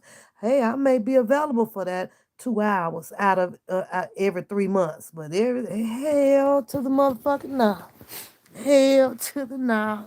But who am I to judge? They say you gotta get it, you gotta get it. It's just that it became puzzling to me. So if it's a puzzle that I know that I can't solve or really don't give a damn or two shits about it, turn it off. That's what I did. I just turned it off. I really did. So you said, but yet, she's crying about not being able to pay the bills. I saw that too. Positive. I've heard her say her and her husband was in a good financial standing. Then I heard her where she said that she had to contact the mom, and the mom, I guess, didn't come forward, and she ended up getting part of it from her sister or something, and then part of her subs over there. They helped her out and everything. So I don't know what story is true. I don't know. Oh, thanks, Native. I started it off and then I had to have Coda Bear finish braiding it up for me. So it's up there. It's in the ponytail and it's wrapped up. So Coda Bear put it Coda helped Coda helped braided it up for me and got it done. So it's gonna have to do, sweetheart. It's gonna have to do. Yeah. Thank you, boo. Thank you. So, and we all go through it.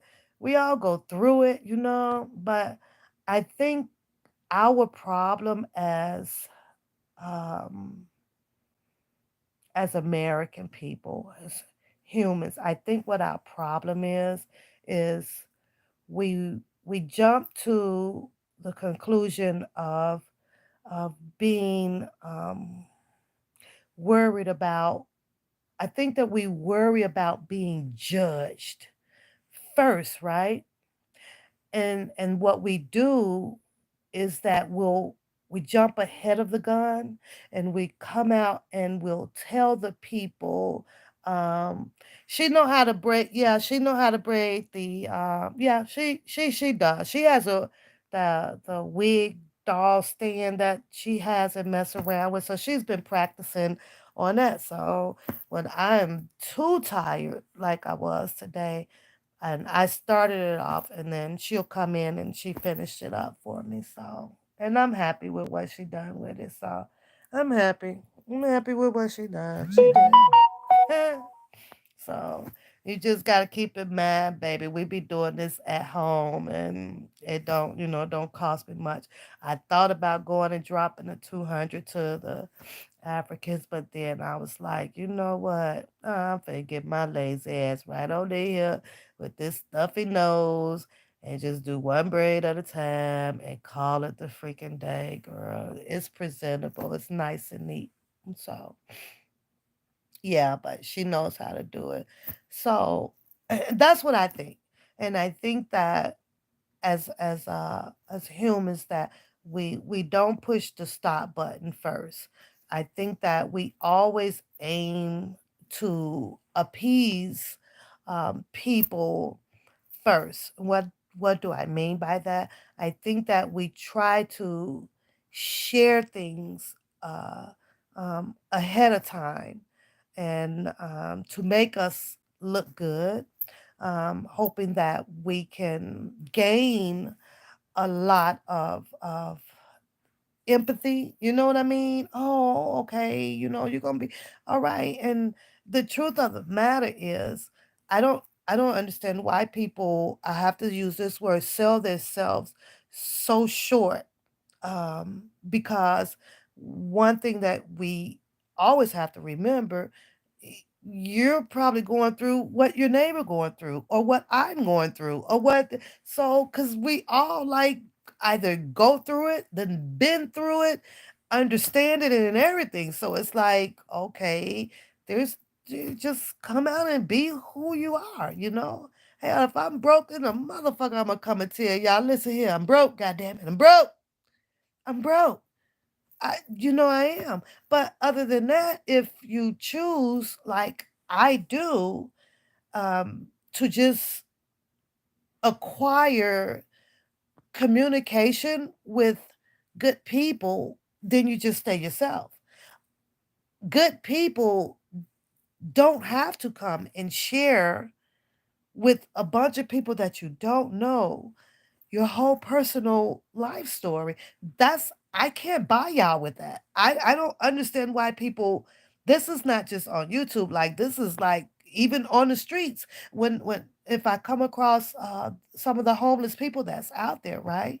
And you know how they try to get you, but oh, and then the truck ran over my feet and this or that. At some point, it's like okay, I don't want to hear that. I didn't want to hear that. All I want to hear when I run across a homeless person is, hey, can you help me out with a little change? Hi, Sheila. I don't really care. You telling me all of your woos and your woes from 1935 up until 2022 is not what's going to sell me. Good night, Emma. Good night, boo. That's not going to make me give you no more than what I want to give you, or even uh, uh, uh, tell you that I'm sorry about your pain over and over and over and over. I'm not gonna, even to be honest with you, the more that I hear about your pain, or your woos and your woes, I have to be honest with you. I'm not going to Jesus every night for you. I'm just not gonna do that. I'm gonna pray for you. And I mean, I'm gonna pray to I can't pray no more in that one setting. I am. And then because everybody says that prayer is the most powerful thing that you can do, right? And I'm born and raised off of, well, that's all I need. Now it's leave it alone. They say let go and let God. So that's what I do. So it's like the next time I see you, you shouldn't be having the same story again. What you should be saying is, what are you doing, or what has gotten better? Like, show me if you are going to put these stories on me, and I'm just generalizing right now, you guys. I'm just hypothetically generalizing. That's it. If you're going to do that, then when are you going to come back with the good news? Because everybody says, let go, let God. So therefore, if you're going to keep coming back with the same thing and this or that, like I'm telling you guys, I'm plugged up today. You're not gonna hear me telling you guys that I am plugged up for the rest of this whole goddamn week, because I'm fixed to pray on this stuff. And in the morning, I don't expect for it to be gone. I expect for it to be subsiding, because I don't know all them scriptures, but y'all say through God it's what and it what, right? But if I keep coming back telling you guys, tomorrow, y'all, I'm still sick and I can't do this. If I tell you Monday, y'all, this just won't go. If I tell you Tuesday, if I tell you Wednesday, if I tell you Thursday, somewhere I'm going to start believing that there ain't a God. But and I don't want to have that belief. So I expect to come back to you guys sometimes by Monday to tell you guys, whoa, ain't God good, y'all? I feel good today. You know what I'm saying? Even though it may come back next month, or 2 months later, but I know within a few days, because I've done put my trust in God, that listen here, I got a lot of pain going on up here, God. You're gonna have to lift some of this pressure up off of me. by Monday, I should be telling you guys all better. I'm all better. What y'all want to do today? Let's do shits and giggles because life has to continuously move on. You say you just came in, but do you think that Shabazz means well? I don't like he affiliation, and he keeps mentioning like why. Do I think that he means well? Um, at the end of the day, do I think I don't?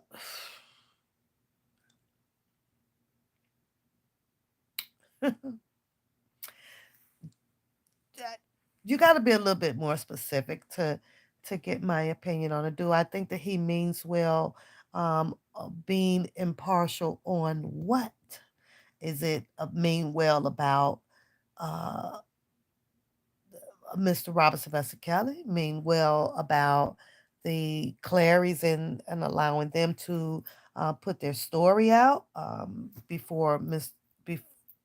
Robert Spencer Kelly can speak on his.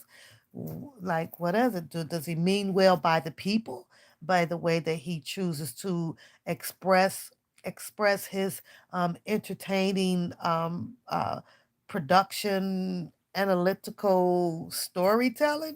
Which way are you talking about?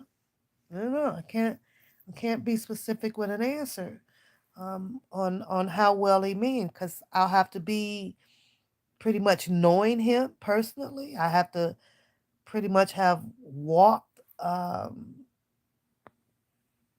his life of shoes, which, I have not done per se, but uh, as far as the relations of his type of communication that he chooses for entertainment, um, I can tell you that I can I understand perfectly 100% of the way that he speaks, um, uh, the way that he speaks, and I'm not going to say that it's all code, or nothing like that. It's just the street language that he has learned, and now learning that he had been incarcerated due to his alleged, because I don't know if it's true, his mishap with the waking up out of his dream or something and beating a woman up, and things like that.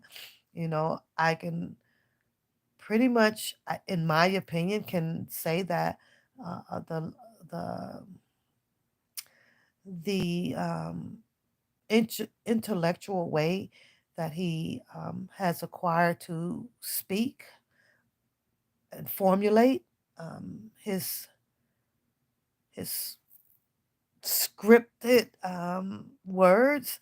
Uh, a lot of it is incarceration talk. He has a mixture of the street talk out here as well. A lot of televised learning experience, and once you can put all of that, you like a sweet potato pie. Once you can mix all of those things up in a bowl, it comes out pretty sweet. It comes out pretty sweet. So, do I think that he's mean well? I think that in my opinion, Shabazz did exactly what Shabazz intended to do because he had a family to feed and he had, and then bills to pay. And he's a movie producer. He likes to shoot movies and tell a story. And when you have that advantage of the cameras, lights, and action, you can pretty much put whatever story you out here you want to. It's whatever sells. So his perception of whether if he means well, he meant well by him. He didn't come out here, in my opinion, to mean well by anybody. He makes that perfectly clear. He doesn't give a fuck about what nobody says because Shabazz and is just a person that has to eat, pays the bills. You don't like that he connects himself to Kels, but I'm pretty sure a lot of people don't, but at the same time, we have to make that a mutual statement, I would think. I would think that we should make that a mutual statement about that you don't like. Um, and I will. double down on your comment. I would. I'll double down on your comment. I don't like the fact, and I don't even know Mr. Robert Sylvester Kelly like that, but from the books that I read, from the um, concerts that I see, from the Q&As that I've come across with him being in, speaking to quite a few people, his perception to me is that he is a very genuine, polite guy.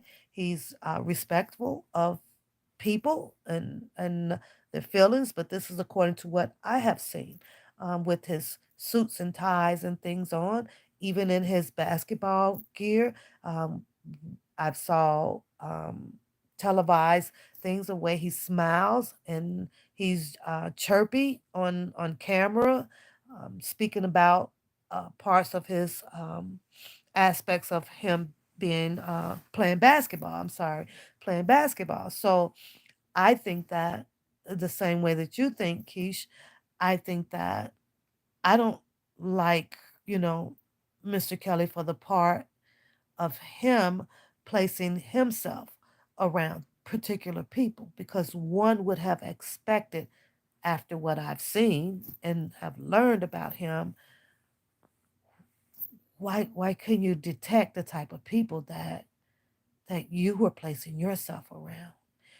So I can ask you just to have check and balance with that comment. You say then to Kels, but then he tells about his affiliation to gangsters. Well, like I just said, if you were a movie productor, or you knew the street language and some incarcerating language, you'd be surprised the type of stories that you would be able to tell too. Yeah. You think that it's on purpose? You think that it's on purpose? Entertainment purpose only, baby. Everything. It's all entertainment purpose only. So, and he left it up to the people to believe. I'm waiting, oh shit, let me plug my phone up. I'm waiting patiently. Hold on, let me get the phone plugged up. I'm waiting like patiently because here comes this whole thing about this, with the mask thing. And he pretty much said it just like how Ass said it's what do you believe? What do you believe? I don't know what the video is at, but what did Ass say on there? Do you believe it? This is what she said. Do you believe it? Do you believe what? So, according to Shabazz, he's coming back with the episode of As Is Entertainment storyline. And it's about, like he said, it wasn't his arm in the box. He says it was somebody else, a friend of his arm. But in the world that I'm living in, if there was a situation came down and if Mr. Kelly ever have the opportunity to want to address that issue about his apartment and people being inside of his apartment without the authorization. But Shabazz goes on to clear that up by stating that the apartment was still in an active status, and Azarel has had the keys, and he showed up on her behalf because she still had allegedly ownership of being there. So if she invited him there, then he felt that he had all rights to be there. But however, and I contrary the point of view that he was trying to make, and that is that uh, let's play this picture out though. Shabazz, let's paint this whole picture out for entertainment purpose only. Let's just say hypothetically, now it's Mr. Robert Sylvester Kelly's turn, and he had a problem with people being in this apartment, and according to his inventory, there's quite a few things that just really came up missing. Well, let's just say that.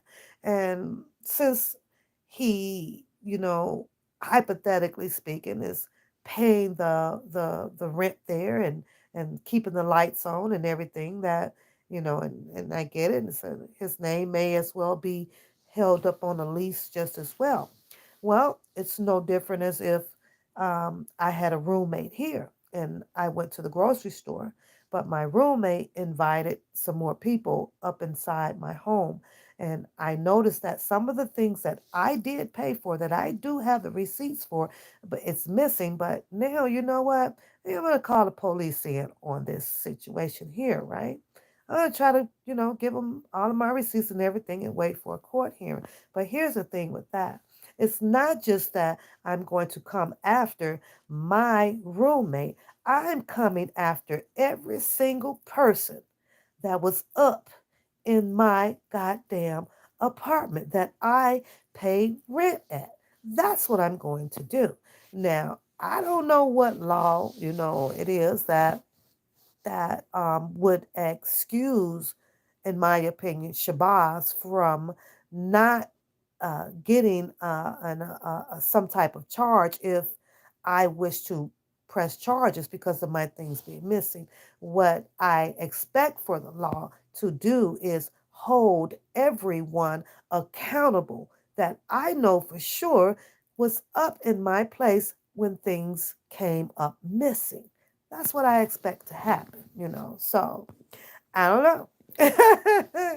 I don't know. See, you can easily tell a story. You just got to find the right story. It is what it is. But he made it perfectly clear, it wasn't his arm in the box. He said that it was his friend. And so now you know that it was Azarel, it was him and his friend.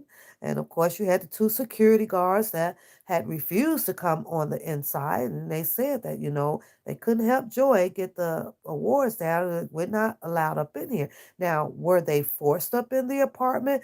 Yes, they were. But they forced themselves up in there with good intentions. And the intentions that I saw is that they were attempting to break up a fight. This was a fight that I believe that I heard Shabazz state during his filming, um, that no, let her go, let her go. I heard him mention like let her go. He was yelling at one of the security guards to let the damn girl go, like because that part of that filming was very important for him to have. This is going to go big. People wants to see this. People will pay for this. God damn it. I have bills to pay. I have mouths to feed. The fuck y'all mean? So, watching him do that part, it made me, with me not knowing him or anything, and him himself keeping himself off the cameras as much, very well. So he kept himself very clear of the cameras or whoever had him, I don't know, or his phone or something, because he said he had to leave his whole camera equipment somewhere else because Azarel was in trouble. So he had to hurry up and get there to come and find out to be denounced that, no, Azarel wasn't in trouble at the time, but a change of venue. A change of venue had happened. And once he had gotten there to the Trump Towers, is when he became in I guess, allegedly disbelieved or finally realized that, whoa, wait a minute, something else going on here, to come and find out that, Azrael is there with different plans, okay? But he noticed that, and, he spoke on Kimberly uh, for a minute, wasn't briefly, but it was briefly. For a minute, he kind of had to bring old Kimberly to life, on his commentary or whatever, So no. But that's what I saw. I don't know what y'all saw. Hey, Dip, that's what I saw. So, after hearing that, and can you imagine if there, let's just hypothetically, we're just generalizing and hypothetically speaking, like if you're standing in front of that judge, what do and the judge plays that audio, let him go, let him go, let him go. Like, are you insinuating that you needed that fight to carry out that, that's the question that I would ask. Oh, what you say? Oh, you say stop, look at the chat, speak to me, Paps. Hey, boo boo, hello, sweetheart. I'm looking, I'm off and on and looking, cause I want my nose. I'm got this sinus thing, girl, and the pressure and stuff, but I'm sitting up and I'm in bed and I'm chilling. The girls, they said that it was okay that I can do it this way tonight because I just really just didn't have the strength or something to go set up a stream and sit there. But as long as I'm laying here, I'm okay to kick it with everybody for a while because I'm comfortable. And we just been talking about a few things that we have been seeing around the YouTube. So I see you. Stop yelling at me. Stop yelling at me. So I don't know, you guys. It's a lot been said. And with a lot being said, you know that there can be consequences, different levels of consequences behind every action. The verbal situation that we have been hearing, you're going to hear the verbal consequences where people are going to verbally react to some past tense things that was said, or even some, the present tense things that are saying. And then you're going to have where the people that it may have affected um, in the situation later on down the road, you don't know if they want to cause an effect behind that. That's just the way it is. So hi Jeffrey. So I don't know. It's Shabazz, in my opinion, now running his episodes of podcasting um, um, expeditiously. Um, he says that he's not afraid of anything or anybody, but could it also be where it would show a clearance? He's doing like a clearance check in case there is some things that may be in plan or whatever by an attorney or this or that. Is he setting his stage up of also what do you call it? What do you call it? How like you premonition, like, okay, I might have said some things that might have gotten me in trouble, but let me explain to everybody right now, like you know, so I don't be in trouble. Let me tell y'all why this was done this way. I don't know the exact word that it would be for that, but let me explain to you why these things were done this kind of way. So that's what I'm hearing right now. I mean, will Mr. Kelly have a problem with it? That's something Mr. Kelly has to decide, once and if his case. I got to sneeze, y'all.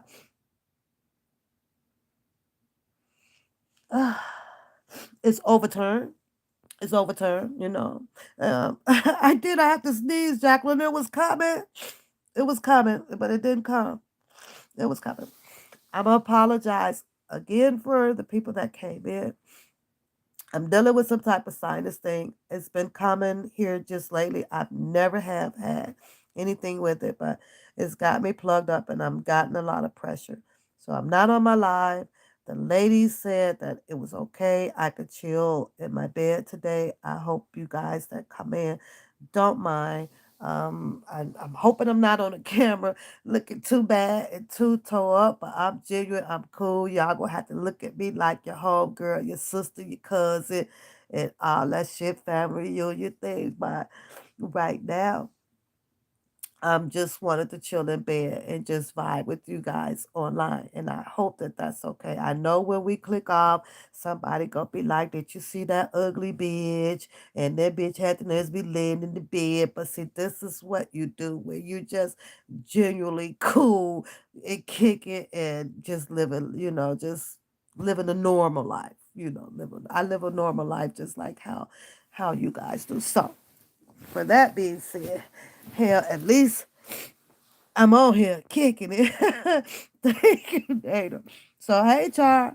Hi. So, I don't know, like I say, a lot of his thing, up and coming episodes of his podcast could be to make sure that he has documents, current documents and everything of why his part of choosing to be this production person, um, which was originally, as he stated, was for Mr. Robert Sylvester Kelly, but it ended up being, in my opinion, more in favor for Angelo and Azarel to get their story out here. To me, if I came in as this production person. I know, Jeffrey, but I've never suffered from none of this. Never had none of this shit. Now here I am, over here just as clogged up as a goddamn toilet. I'm so fucking plugged. It's crazy. So hey, Jason. So you know, I, you, that's the only thing that I'm not gonna say like bother me personally. That's not what I'm saying. Mentally, I just been trying to really grasp hold of it, and some point he makes it clear to me. It was it was about the publicity. If there was any monetary gain from it, then I would have to say that it was about that as well. As far, yeah, that's all I'm saying. Thank you, Jason, because I'm cold chilling right now. I'm relaxed. I'm relaxed. So answer the door. You bringing me some soupy soup? Oh, thank you. I even have nothing. I had some cereal today, then I just had a little bit of leftover. So I got some Blue Moon ice cream. I could share that with y'all. I'm not vegan, so I know how to eat pretty much all of the fattening food that I like, and I know how much I should have per day with my sugar intake and all of that stuff. So I don't ever plan on doing all of that, the new shit that they done got out. Shout out to everybody that that does it. I understand that everybody health condition is a little bit different, so they have to change up the way that they eat. But I don't have any health conditions, so I'm going to eat me a portion of a rib when I want to, as long as it's not that much.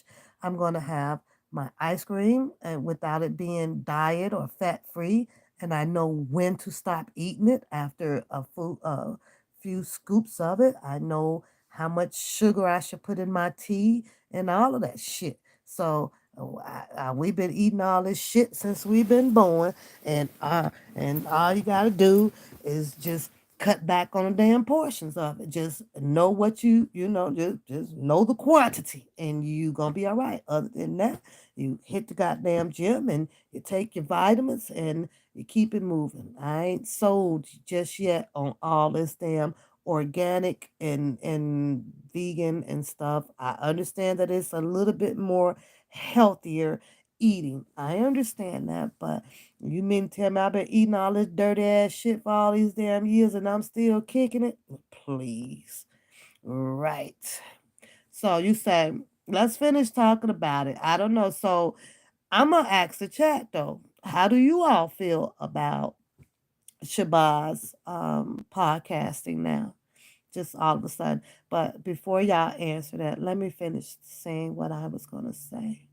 Um, when he stated that the doc the documentary was previously for Mr. Robert Sylvester Kelly to get his word out first, even though they probably, I think that he did say, and I'll try to quote him, that it was already somewhere on the bullhorn in different ears or something about that there was a Lifetime docuseries that was going to happen, right? But according to him, and a few other people allegedly that was in the camp. He even said that there was a mole in the camp and all of those things, right?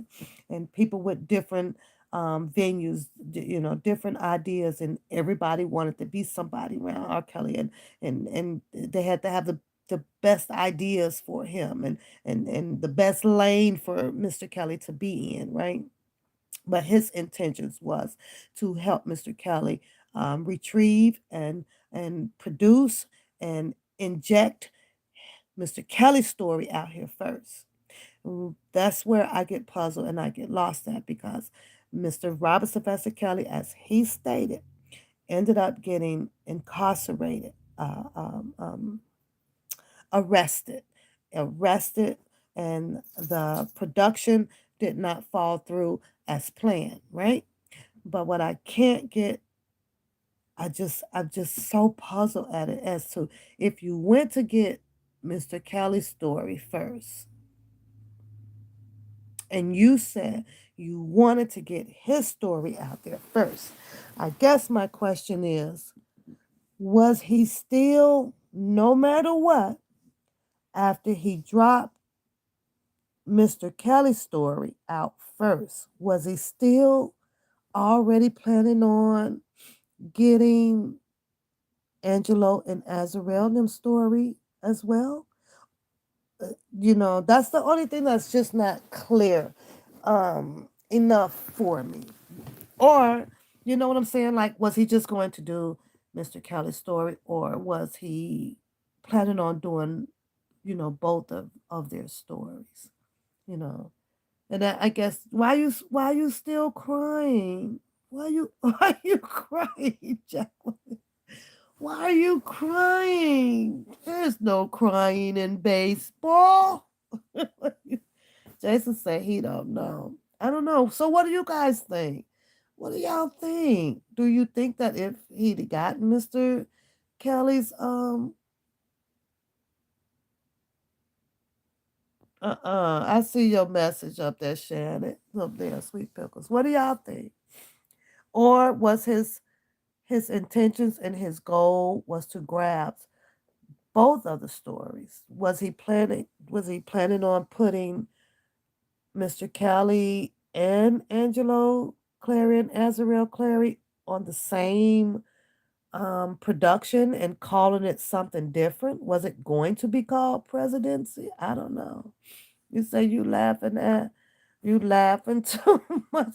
Well, you need to give me some of that laughter, girl, because you know I love to laugh. What lady at? I see lady name in the chat.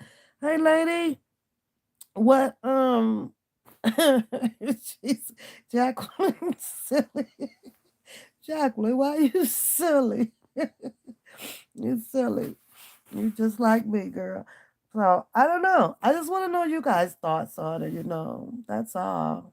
I don't expect for him to come back and give his opinion on it, but I'm just asking you guys, what are you guys thinking? So I don't know. But that was, when I watched the the filming up in the Trump Tower, that was just a weird part to me. I was like, wait a minute. Like, you're a grown ass man and you standing up here to my son, let her go. Get your butt over there and break that damn fight up for. If you'd have broke that fight up though, Shabazz, do you realize that Azarel probably wouldn't have gotten hit to file her claim to press charges on Joy?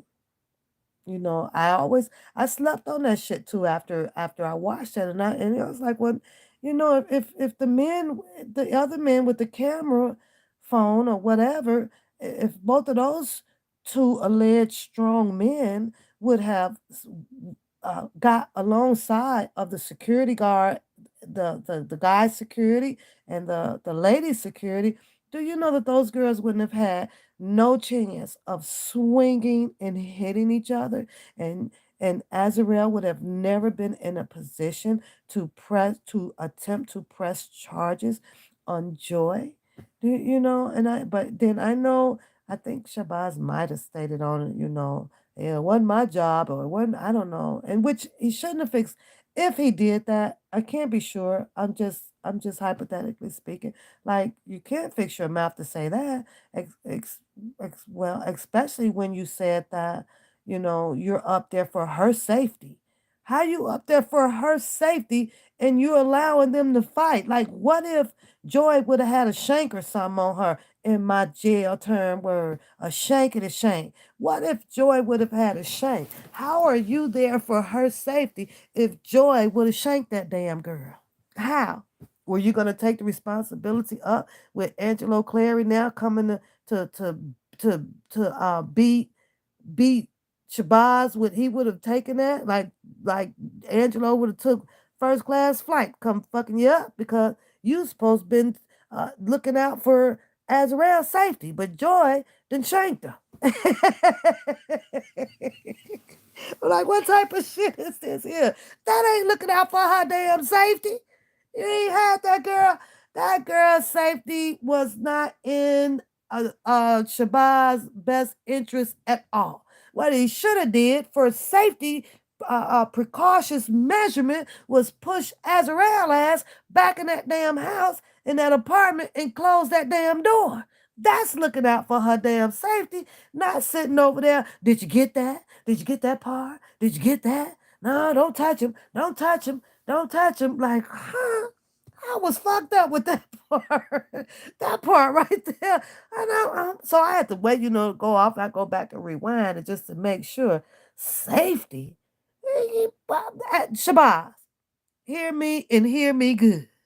You ain't had nobody damn safety interest at all up in there. None. None. You didn't, Shabazz. You did not. You did not. You did not. And if that's what you call safety, then I'm gonna need you to go take another goddamn safety measurement class. Some goddamn work. There wasn't nothing safety, Shabazz. Now I don't know you from a kid to pay, but it wasn't nothing safety about that situation. I'm tell you who you kept safe out of that.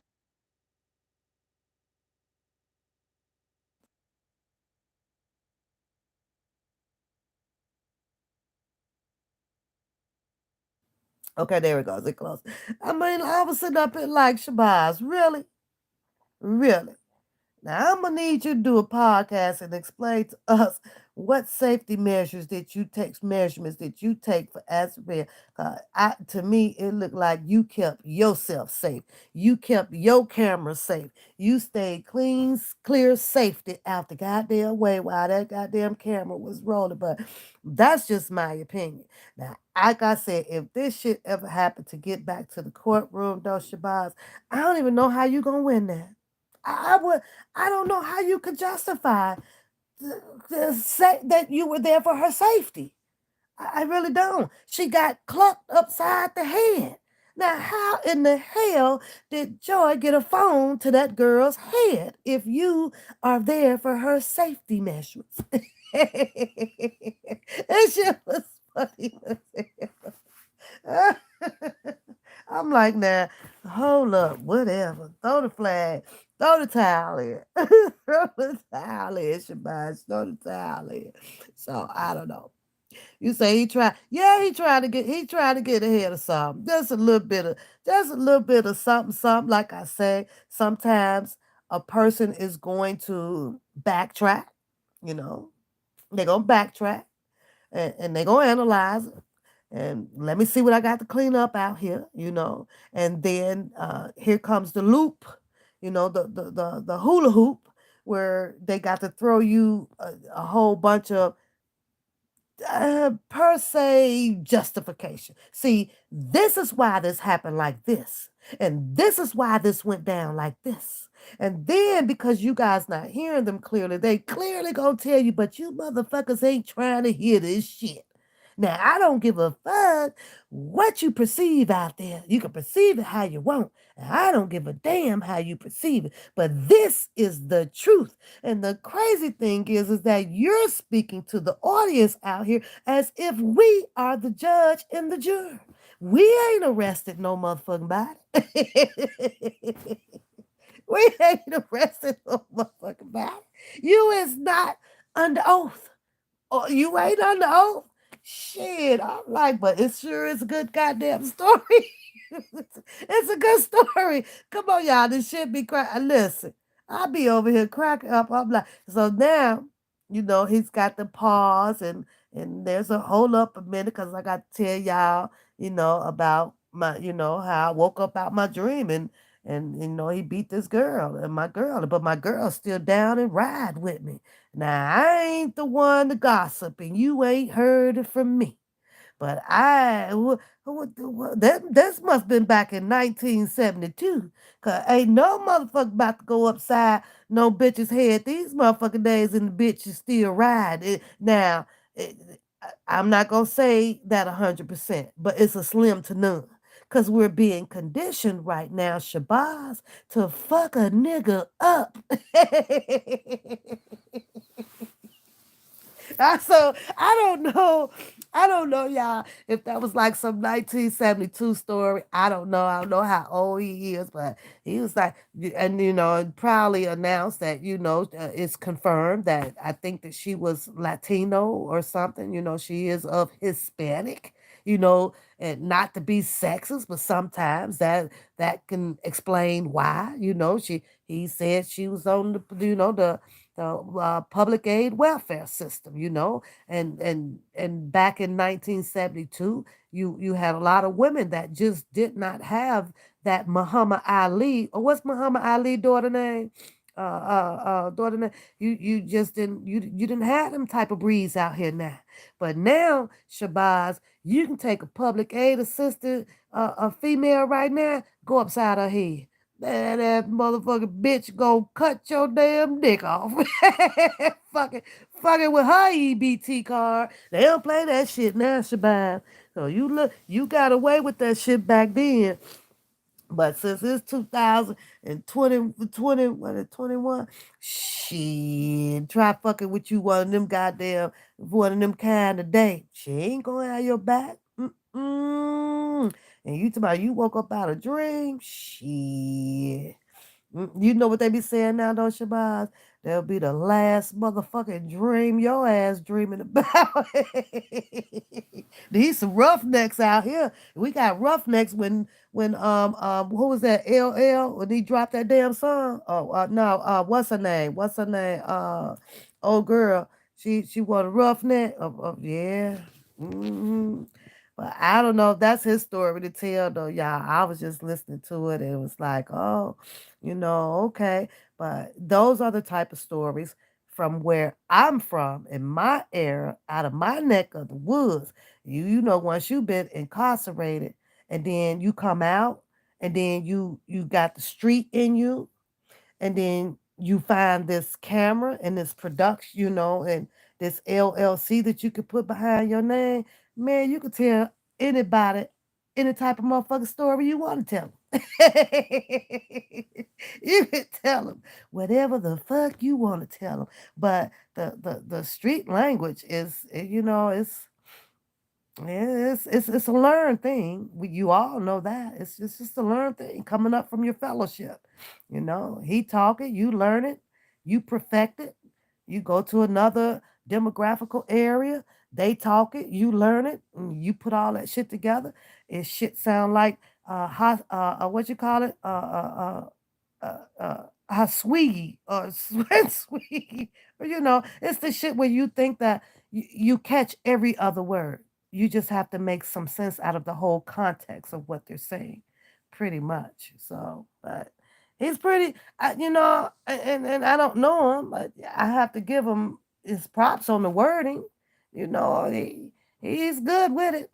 He's good with it. It's just how much of a fool will you be to believe the whole context of the shit? And that's all I'm saying. And that's all I'm saying. I don't know his life.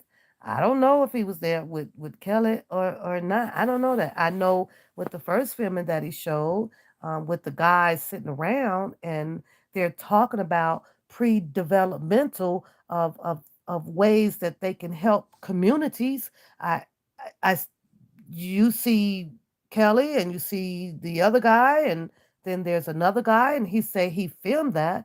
Um, you just never see the filming producer on camera. So I don't know if that was him there or not. I don't know. I don't know. You think Azarel is a lie? Everybody thinks that she's a lie. Azarel thinks that she's a lie, Jason. She knows what she's doing. She knows what she's doing. So yeah. One her last commentary that she did, and and everything was is stroking the hair down. You have to know how. And I'm not an artist. I'm not a professionist at it. It's not my career. But you have to understand when people are speaking and the things that they do, that also causes deflection of what they're trying to say, so that you don't pay attention to entirely of what their message is. So as I'm watching Azrael, and everything was just a stroke of the hair and the clacking, of the nails, it's all a deflection. She wants you to pay attention to the smoothness and the straightness of her hair and her nails as she is speaking. In her mind, you're not going to grasp everything that comes out of her mouth because you're too busy paying attention to this up here. So, and she don't believe everything that comes out of her mouth either. She's distracted by her own im, imperfectionist and perfectionist of details. She distracted by her own shit. She just says a bunch of things, hoping people that would grab it and run with it. That's just my opinion. You don't think that I read your shit. You say Lila says that he's dropping a major bomb where Lila need to go over there and drop a major attorney over there on that Minnesota case. Do some shit like that. Them the only goddamn bombshells, rocket shells, M80s, Colt 45s, and the mask N95s. Them that's the only thing that, in my opinion, that him and the mentee should be dropping out here. Drop their goddamn plan on who the hell is supposed to secure defense for this Minnesota case, so that that girl over there don't get no 4 million goddamn dollars on a judgment. How about doing some shit like that? That's some important shit to be doing. That's all I'm saying. On some major news outlets, girl, bye. The damage is done. The damage is done. My opinion, it ain't shit that none of these people out here, nobody, not a single one, can say what they're doing, how they're going to do it, when they're going to do it, or none of that. If they were going to do it, Mr. Kelly would not be in the position that he is in. Period, point blank. I don't, they stories. I'm at the point, at one time, the shits and giggles was shits and giggles, and they still will be, to me. But I don't know, Jacqueline. I just read, and matter of fact, let me see if I can pull it up for you. And it's on I follow Justice for R. Kelly, right? Do you follow Justice for R. Kelly? RK. Do you follow him? Let me see if I can pull it up for you. And this wasn't but, sometime earlier today. Let me read to you what he posted. I don't know if it's a he or a she. So I'm just gonna just use the Justice for Kelly. Let me pull up Justice for Kelly post for you and read it for you, because it clearly says that, yeah, if Mr. Kelly does not get some defense over there to speak on his behalf, or and start filing some paperwork that needs to be filed, that this oh, that's the Tyrese post right there. Did y'all read the Tyrese post? Ba, ba, ba. Okay, hold on. Let me find it. Matter of fact, let me just type them in. Let me just type them in. Yeah. Now, I don't know. I'll have to get some time because I get off work pretty early tomorrow to pull it up, but I haven't seen any paperwork on that case.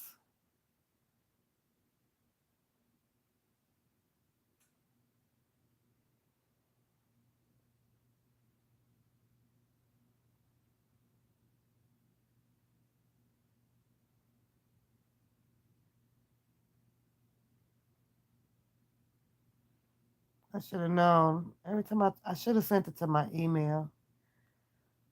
So if you go to his or her post on Twitter, what the hell is it? Right? You will find on there where he kind of talks about, yeah, that some things has to be, some things has to be done for the Minnesota um, case up there. There's another um, accuser um, stating that if there's not defense up there for him, that a judgment could be made in the amount of $4 million to this alleged victim. Yeah. So I don't know, but I would try to follow up on it. I thought I should have sent it to my email. I was laying here half sick, sleep on that Z quail. And I was like, say what? You mean to tell me that cousin Levi and Bookham ain't got no attorney up there, but he clearly shits on how Don Russell, I guess, allegedly was supposed to have Brian, what's his name, Brian Nix, as an attorney or whatever. Well, that didn't go through. But I'm thinking, well, since that didn't fall through, and Bookham feels that Don Russell, is Don the con and probably never had any intentions on having one up there. First of all, I don't even know how the hell he even came up with the fact of even mentioning like anything about Don and Brian Nick. So it must have been some information out about it. It had to be, but here he is, and you don't hear him or cousin Levi, which is now trying. I believe that is attempting to position themselves as the head leadership, the head spokesperson, people for Mr. Kelly. But okay, so what's the plan for the Minnesota? What's the plan? You said, did you hear that the real? Oh no, he did. Did he really? Did y'all kill him off? I don't know. I'm telling you, Keish, I seriously turned it off last week. I seriously turned it off. I didn't want to read pretty much nothing. I was like, you know what, girl, let me keep my sanity. Let me keep my sanity. Oh, okay. So Galatians found it. Okay, let me click on it right. I don't know if I should click on it right. Galatians, send it to my other phone right quick. Send that to my other phone, huh? So I can look at. So okay, send it to my email. Send me that link to my other phone. But there's the link. And I'm not sure if I click on it, will it click my live off? That's why. It might click my live off because I'm on the other phone.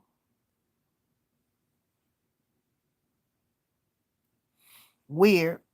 I don't know. So with the Shabazz, I'm really curious. I want to hear the rest of the story about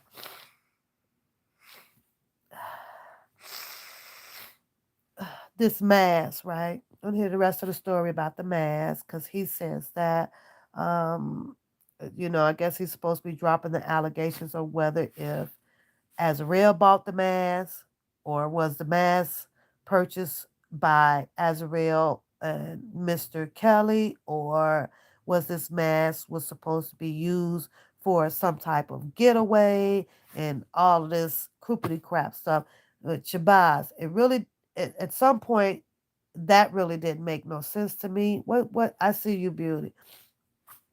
Um, really didn't make no sense to me because, like I think he stated, I'm gonna try to quote it. Won't be verbatim, be similar to it. You said that Azrael would have bought the mask, right? Well, I'm not sure where Azrael will buy a mask. Like, how do you get a mask made uh, uh, with perfectionists of being very close to what Mr. Kelly looks like?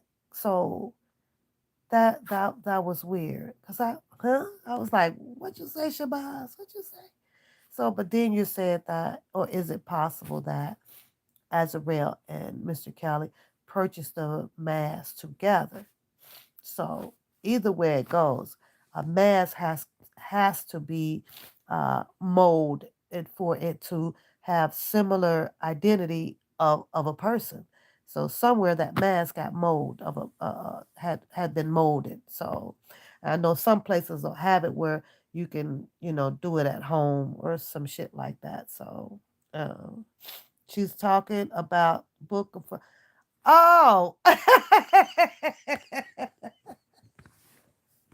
yes, he did. At the age of what, 80? Was he 84 or 81? Keisha, I'm going to kick your butt. You messing with my head. You know I'm sick. Yes, he did. I did see that. I did see that. I'm going to kick you. Keisha, I know. Okay. I got it. I said, yeah, he did. But he lives on these YouTube streets. Yes, I read about Bookham. Uh-huh, I did. I read about it. And well, he was like 81 or 84, somewhere up in there in that age. We kick y'all butt messing with me. You said, but Shabazz says the green turd got two or more documentary. Yeah, and um he isn't the first person that did say that. You say more document comments, shake my head, don't believe it. All the scamming says, okay, so I'm gonna tell you, I'm gonna give you the hold on, let me find it. Let me take you, I'm gonna tell you who else said that as well. And that's mighty funny that Shabazz did mention that there would be two more, right? The aftermath and something else, right? Something else, right? Now, if you go to this guy's, let me see, because I got to start deleting some of the shit that I be watching because then it mess up my history. If you go to this guy's show right here, let me see if I can find it. The little girl is young. Hold on. That the parents. Parents need to go to jail. Man, let me see if I can find the time mark. And they will see their child. And just like the same thing, Galatians, that Shabazz mentioned about that there will be three, there will be two more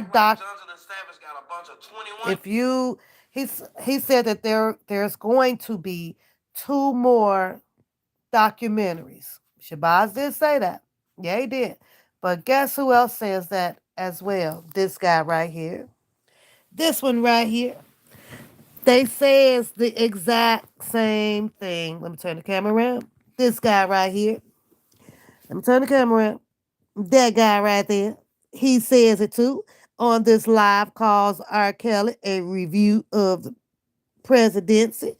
If you go back and you watch that live of Drunken Larry, you will hear him as well mention to the people that there is two more. There in total all that there were going to be 3 documentaries. If you think I'm lying, you have to go up in here somewhere in between time mark. What time mark I'm on? They act like it's a bunch of 21-year-olds. It's somewhere up in there.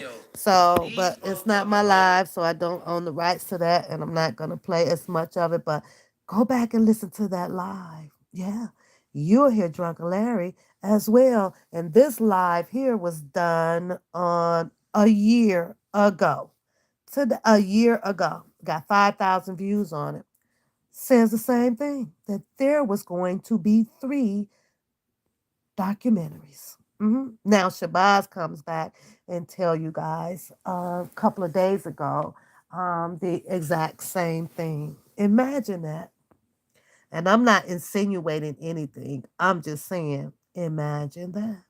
But that's Drunken Larry that was giving his review when the presidency just dropped. So somewhere there's communication really going on, in my opinion, under the umbrella of Mr. Robert Sylvester Cowley.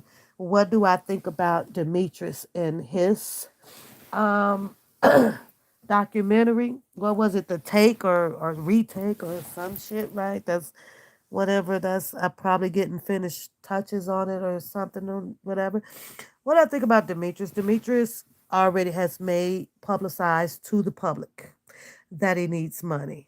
Demetrius has clearly showed everybody that, I need money. Demetrius already told his story of how he retrieved money from Mr. Kelly's wallet, that he also walked away not only with the $200, but he left with a credit card, which where he used unauthorized, um, at that time. He must have had authorization to have the car because it was in his possession. No one ever spoke of the car being stolen or anything. It was probably for him to use at that time, being, I guess, a manager of some kind, some sort, traveling or whatever, to take care of petty um, um, petty little things for him or whatever. But Demetrius already told his story. Demetrius already took the stand and said some things, and then tried to recant some things, and taking the stand up under the fifth, like Derogatus, and for immunity.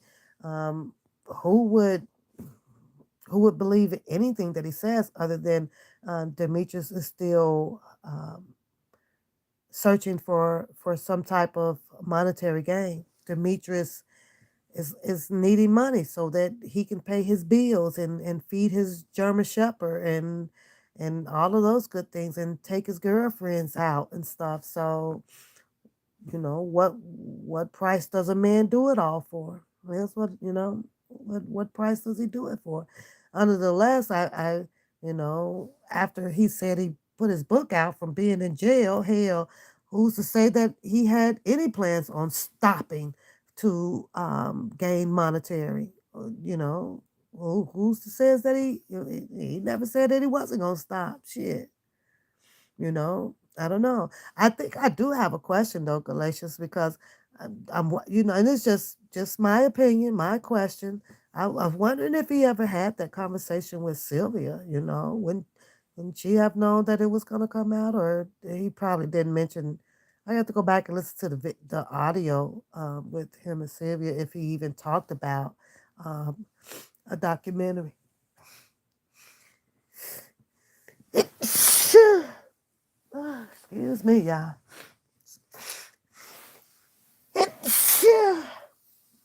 Oh, back to back.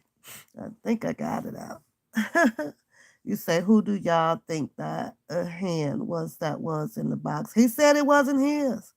He said that it wasn't his, and it was his friend, the other guy that was helping him do the filming. It was him. So yeah. Did you hear of a victim going at Chris Brown? Um, I heard about it. I have not completely read about the Chris Brown situation. I am really not a Chris Brown fan like that. I prefer Trey Songz music over Chris Brown. If I have to vote on the verses, it would definitely be Trey Songz over Chris Brown. Anybody oppose that? Anybody? So I don't know if it has ever been a Trey Songz or an Chris Brown verses, but it's Trey Songz for me, hands down. Yeah, he comes second in line after R. Kelly for me when it comes to slow music or love music and shit. So yeah, you say best me, best you back. Thank you, Jason. Thank you. Yeah. So I don't know how long we been on here. I don't even know, but it is coming up on 10 o'clock, and I don't want to bore you guys too long. I know y'all boring, and there's probably other shows coming on. So I probably should go and lay it down so I can get my behind to work tomorrow. I got some Girl Scout cookies today, y'all. My friend dropped them off at my Girl Scout cookies. Other than that, you know, I have to say this before I leave up out of here, you guys. First, I want to thank you guys for sitting with me and vibing with me through this old, this plugged up sinus crap that I am having right now, which will vanish. It'll go away in a couple of days or two. So thanks, and thanks for sharing your opinions and your thoughts over here on the live. I appreciate that. Just something that just came across my mind today. And after hearing what I was hearing with the Justice for RK, which I pretty much kind of trust, what this person puts out. I do because they've been putting out for a long time on Twitter, for a long time on Twitter. So I will, girl. I will. And I thank you so much. I always said if I ain't down, girl, I still be going on. I'll stay masked up tomorrow. So, because so while I'm around people and have my clinics and stuff, and I just keep it moving. Your body will tell you, though, Jacqueline, like, you would sit the hell down. Sit the hell down. So, and I don't have that. I just got a pluggy nose. That's it. That's it. And but um this is all going to come to an end one day. So it's just keep your prayers up for Mr. Kelly, and keep enjoying the entertaining shows out here. I applaud all of them, for whoever felt that I was easily to be infiltrated or easily to be pulled in a lot of their bullshit stories and all that stuff. Man, I hand clap them all, and all I be saying is nice try, better luck the next time. Cause when I says that I didn't come out here to be involved in no buffoonery ass shit like this, nah, not my style. I got too much to lose, and this sure in the hell was not worth me losing anything of what I have. I did not come out here to be diagnosed by some, but I ended up being okay with that. That was a pretty fun run. That was a pretty fun run. I did not come out here to marry or to be with nobody or to be in the middle of nothing. I just came out here to laugh at the shit that people say. That's it, and that's all, you guys. So they can have at it, and I'm still gonna be on the case. I'm still on the case, though, y'all. This shit is crazy, crazy, crazy. But let's keep it. Let's stay closely and keep an eye on this Minnesota case. I surely hope that I had clicked on and was hoping, instead of the beefing, um, um, that the two main wannabe leadership people out here for Mr. Robinson Cali, that the cousin Levi in the book, I'm sure had a goddamn plan or would be announcing the plan for this Minnesota case. Instead of talking about it, it's like announce some shit that people can be like, yes, okay, yes. But then again, I don't know how well that would go because they have lost a lot of people with the trust and the belief after all of this defense fund and this dollar for the king thing. They really lost a lot of trust, with half of the people out here. They still have half of the people that would be following and listening to them and treating them as if they are the golden childs out here floating around on the red carpet. I just don't know how the hell that's even possible, but it is. They got half of the audience out here, y'all. I ain't gonna lie. I ain't gonna lie. They be sitting right over there to myself. That's right. You know it. Tell that motherfucker. Show enough. Fuck him. We riding with you. We down with you. I be like, oh, oh, okay. But also had to understand this is internet language. This is virtual world talk right here at its finest, boy. 'Cause ain't nowhere in the hell you will find these same people that is probably on your block and find a stranger that is walking down the street right past their home or their apartment or wherever you live, and all of a sudden stands up because this guy is dressed some particular way or is standing out there screaming and shouting, we shall overcome. Ain't none of these black ass people moving that damn fast to be go behind that stranger that done came out of nowhere to myself. I ride with you. We ride with you. You don't even you know him? Like where you finna ride with him at? Shit. I'm gonna have to fall back and see what your resume say first. That's it. Jason, where your girlfriend at? You ain't brought your girlfriend to my channel. You ain't had your girlfriend come over here, subscribe or hit the like button or nothing. All them women you got, and you ain't even come over. You ain't brought your girl over.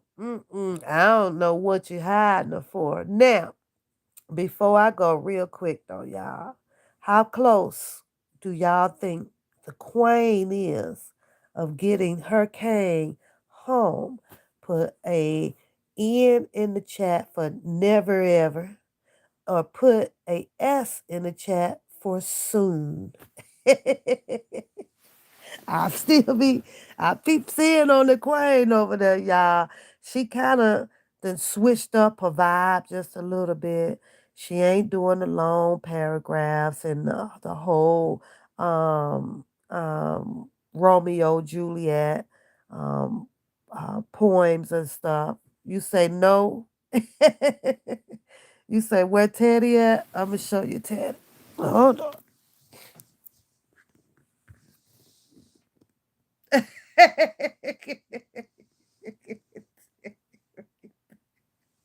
He right, he right there, girl. This a hip dog. This dog don't leave my damn feet, girl. He right there, lay right there on top of my feet. He said he pretty quiet tonight. It's his bedtime, girl. He go out at 12 o'clock. No later than 12:30. Then Teddy will be asleep all the way to about no, I have to get up at 5:30. So he'll wake up about 5:30 with me while I'm bumping through the house getting dressed to get up out of here. And then he will go in his cage. Then when I leave, he goes inside his cage. And then Dakota gets up about 9 or 10, and then she gets him fed and get him outside. But when I leave, he go to his cage, girl. Be snuggled up in there, waiting on me to come home. Look at Shannon say soon. I should have known her mascot was gonna pop up someday. Where you think so? Jason say never. So Shannon, you think that you think really, Shannon? Shannon, you holding out. You is really holding out. So you think is she real close to getting the king home soon to her? Okay. Well, we shall see. But she ain't giving up on him. No. You say you got your yachty in the bed with me. Girl, that's where he stay. Right at the bottom of that bed. He do not. That's it, girl. Now if I get up, he going. I go to the bathroom, he going. I go in the kitchen, he coming. Teddy be sleepwalking up behind me, girl. I can't breathe. I can't breathe. Here he come. Uh, that's him, girl, down there sleeping like he done pulled a 12-hour shift. You say you starting to believe her and the Bush lady might be really? You think so? I don't know, Shannon. I can't figure it out. I can't figure them out. I really can't. I just can't. I'm sorry. I've listened to both of them and I just can't. So I was like, you know what? Let y'all go do what y'all gonna do. Go do what you gonna do. It's just a lot of buffoonery. It's just a lot of playing with people mental thoughts. A lot of people gonna be walking away with some mental illnesses after this shit here. Got to turn it off. And I turned it off literally like that last week. I had to take a break, y'all. I was like, fuck this. These people are pure D nuts. Just nuts, nuts, nuts. I'm talking about everywhere. I'm talking about like just every pretty much everywhere. I don't know.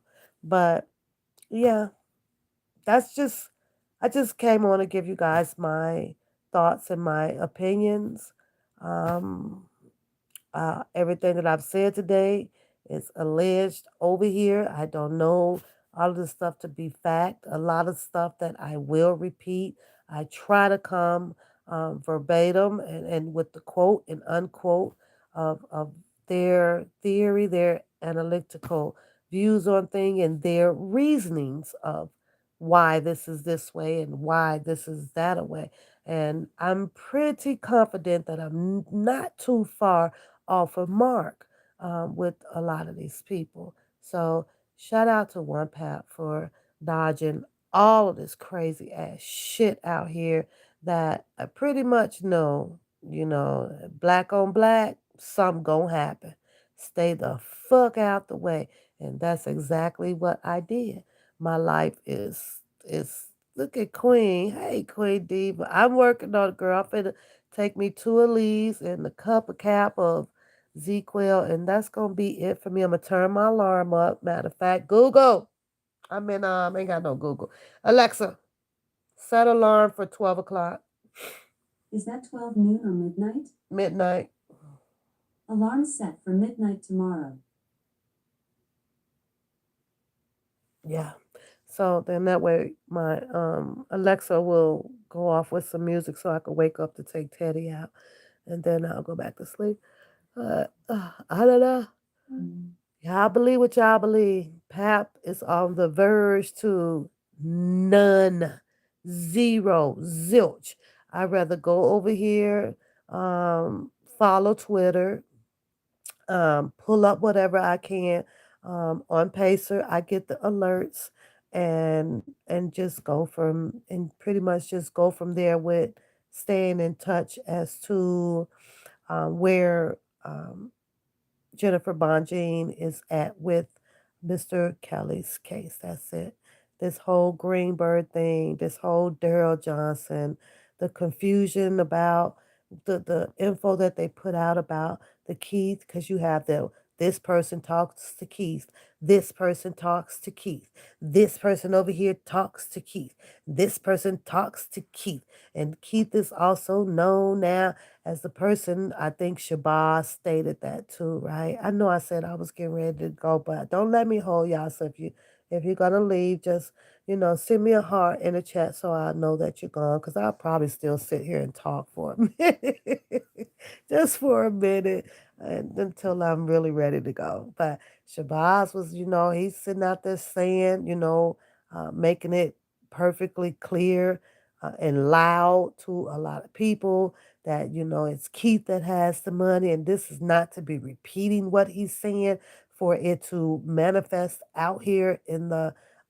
under this umbrella of the YouTube streets. I'm just kind of just quoting what he was saying, that Keith has the money, and Keith is the one taking care of the Jocelyn and this or this or that. I'm like, but it's just weird because what he says he's gonna tell it all. You know what I'm saying? But this is my stance with it. If you're going to tell it all and it's about another person, at least have that person right there on the live with you or on the phone. Does this person even know, like, I'm finna tell all of this?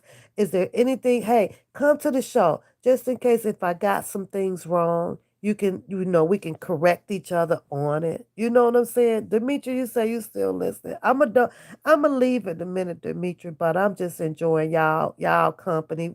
And I know I'm probably boring y'all, but it's okay. I could bore y'all for just one time. Just one time. One time. Just for a little bit. But, so I thought that was, I don't know if that was some tell all information that everybody needed to know, but I get confused, entangled, not confused, entangled in my thoughts when you hear all these different people saying, that I spoke to Keith and I spoke to Keith and I spoke to Keith. And I'm thinking, but if this is R. Kelly's right hand man, his best friend, his 30 years of riding and dying with him, then I was like, Keith is speaking to these people out here on the YouTube streets, and I'm not nobody, but I was like, I kind of hope that he does it, because if he's a smart man and he's rocking and rolling with Mr. Robert Sylvester Kelly, like, who are these people that, like, why do you feel that you have to have the privilege, like, to speak to people that, what the fuck, what are these people doing? I don't know. Yeah, I think, Queen Diva, I think that that's what my intuition is telling me. I think that that's what my intuition is telling me. Why do they, like, you guys want this Keith person to start talking, huh? Or to start come pillow talk with everybody. Come get acquainted with us all. So as of now, I believe that the only Q&A that did happen out here, and correct me, Queen, if I'm wrong, wasn't that the one that Dr. Rice had with him, right? Isn't that the only real live lengthy Q&A? Isn't that the one that's Keith and Dr. Rice? Because I believe that Keith came before, if I'm not mistaken, um, um, Lily, or did Lily Q&A come before Keith? It's one or the other, you know. Okay, thank you. So that's the only one that I've seen. I'm not sure, Jason. I'm not sure if Sparkle speaks to Keith or not. I don't know. I can't answer that. I do not know. But that's the only, if I'm not, is that the only one, Queen, that you have seen? Is there another lengthy Q&A that Keith is on any other blogger channel or a YouTube creator channel out here? That's the only one that I've seen. You said the problem that you have with the lady is that she won't admit when oh, no, not at all. No, I believe, yeah. Everything, to these people though, Shannon, anything that comes out of their mouths sounds good. And it is led to be believed truthful. So, yeah, pretty much. Yeah, they all assume that it's just truth to it. So, and you just supposed to believe it and don't ask not one single question. Don't come back and hypothetically. Don't come back with allegedly. Don't do none of that stuff. So, I don't know, but maybe I'll go back and see if Dr. Rice's video is still up with him and Keith. But I remember watching that Q&A. I remember watching Lily's Q&A. There's another lady that caught my interest. Their Q&A caught my interest too, but I can't remember her name. So you said that's it, and then he did an appearance on the presidency thing, and that was quick, and we see how he got there. Gotcha, gotcha, gotcha, gotcha. I don't even know, does the presidency still out? Is that damn thing still out? I think I watched that one time when I was at work too. I think I might have watched that. I don't know. I don't even know if it's still out. I'm gonna need the link to the presidency. Somebody send that to me. I have to rewatch that. I gotta rewatch it. It's been a while. I really got to look at the detailing part of that documentary. I do. So now, Demetria, I think that I'm going to go. I'm gonna go. And you guys have a beautiful, beautiful night. I kind of covered quite a bit with this stuffy nose, so and I think that's about it of what I need to cover. I did your boss, my opinions. I did what I thought about this Minnesota case of the information that was put out. How do I feel about that? I think that since you have two and a half, the Winbush and the Bookham and the Levi, I think that there should be no questions at all about the Minnesota case. I believe that those three will have it covered because this is for their guy. This is for them knowing him for 30 years. This is for him. They can take care of that expense. Go and cover everything that Mr. Kelly needs. Announce it out here to all of his supporters that no worries, that y'all got him and an attorney up over there to handle that while he continues to deal with the attorney or whatever he needs to do over here with Jennifer Bonjean, and then that way he only has to put his attention to Chicago. Then let the Three Musketeers go take care of. That's just my opinion and how I feel about it. And trust me, nobody gives a damn about how I feel. But if it was left up to me, yeah, yeah. I'm just saying not to fall back intentionally to see any harm done to Mr. Kelly. But, give them three the benefit of the doubt. Let's see what action they can put down to help their cousin and their mentee and their best of the beastie friend. They 30-year friend. Let's see what y'all got. And I'm just saying. I'm just saying, and they better at some point. I guess they better be glad it wasn't Mr. It's Mr. Kelly, because a lot of people not gonna fall back off of it, right? But boy, oh boy, mm, mm, mm. That's the only way you could put. Sometimes, as my dad used to tell us, that's the only way you can put a nigga to the test. Fall the fuck back, and let's see what the loudest people gonna do for him. That's how my dad used to tell us. Fall the fuck back. Let's let John fix it, or let's let Bill fix that shit. Go ahead on, Sammy. Fix it. Show the people what you can do. Uh huh. Fall back. But yeah, we'll see how this plays out. Man, who finger they gonna be pointing to now? Who? I guess with Bookham, it's still gonna be Don Russell fault since he didn't get Brian Nix. he still, he still go. He still. If Mr. Kelly does not get counseling for Minnesota, is it still gonna be Don Russell fought with him already pre knowing that there is no Brian Nix. Now, what are you going to do with that? What are you going to do with that? Oh, I can't wait till to see this shit play out for Minnesota now. Damn. More shit and more shit and more shit. What y'all think? Y'all think that those three people gonna be adequate enough? You think they gonna be financed up enough where they could take some of the pressure now and co- kick Don Russell on up out the scene? Fuck him, he ain't shit. He done got R. Kelly in trouble. Fuck the nigga. He caused a federal indictment. Fuck him, fuck him, fuck him. He out our way. He not out here no more. We don't need this motherfucker. We don't need nobody. We got Kelly. Yeah, cold hell day freezes over. We'll see what they got.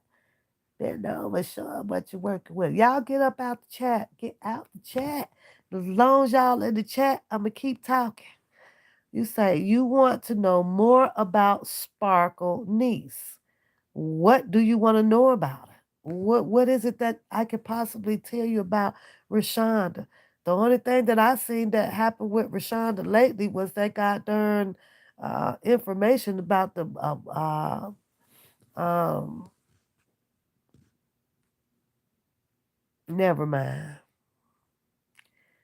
I don't know about no Sparkle. The only thing that I can tell you is the last album that Sparkle dropped was years and years ago, and Sparkle ain't really dropped no album lately. So is she still doing music?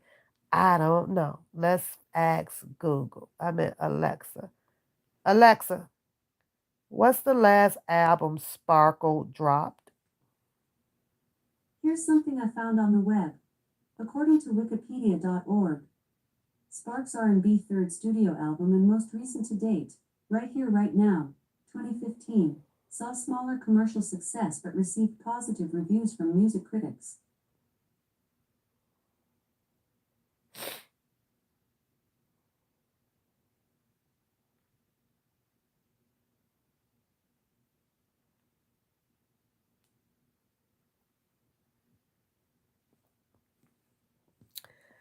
Well, Jason, according to Motion Picture Soundtrack, is the soundtrack album from the 2012 Sony TriStar Pictures film Sparkle. It was oh well, that ain't it, a remake of 1976 film of the same name. The album was released through Sony Music Entertainment RCA Records on July 31st, 2012. When was Spark what?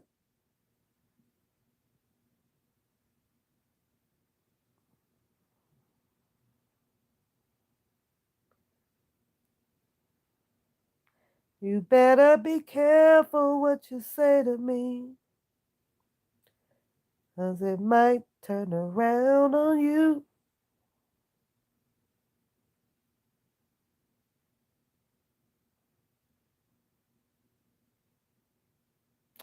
Sparkle is still a singer, Jason.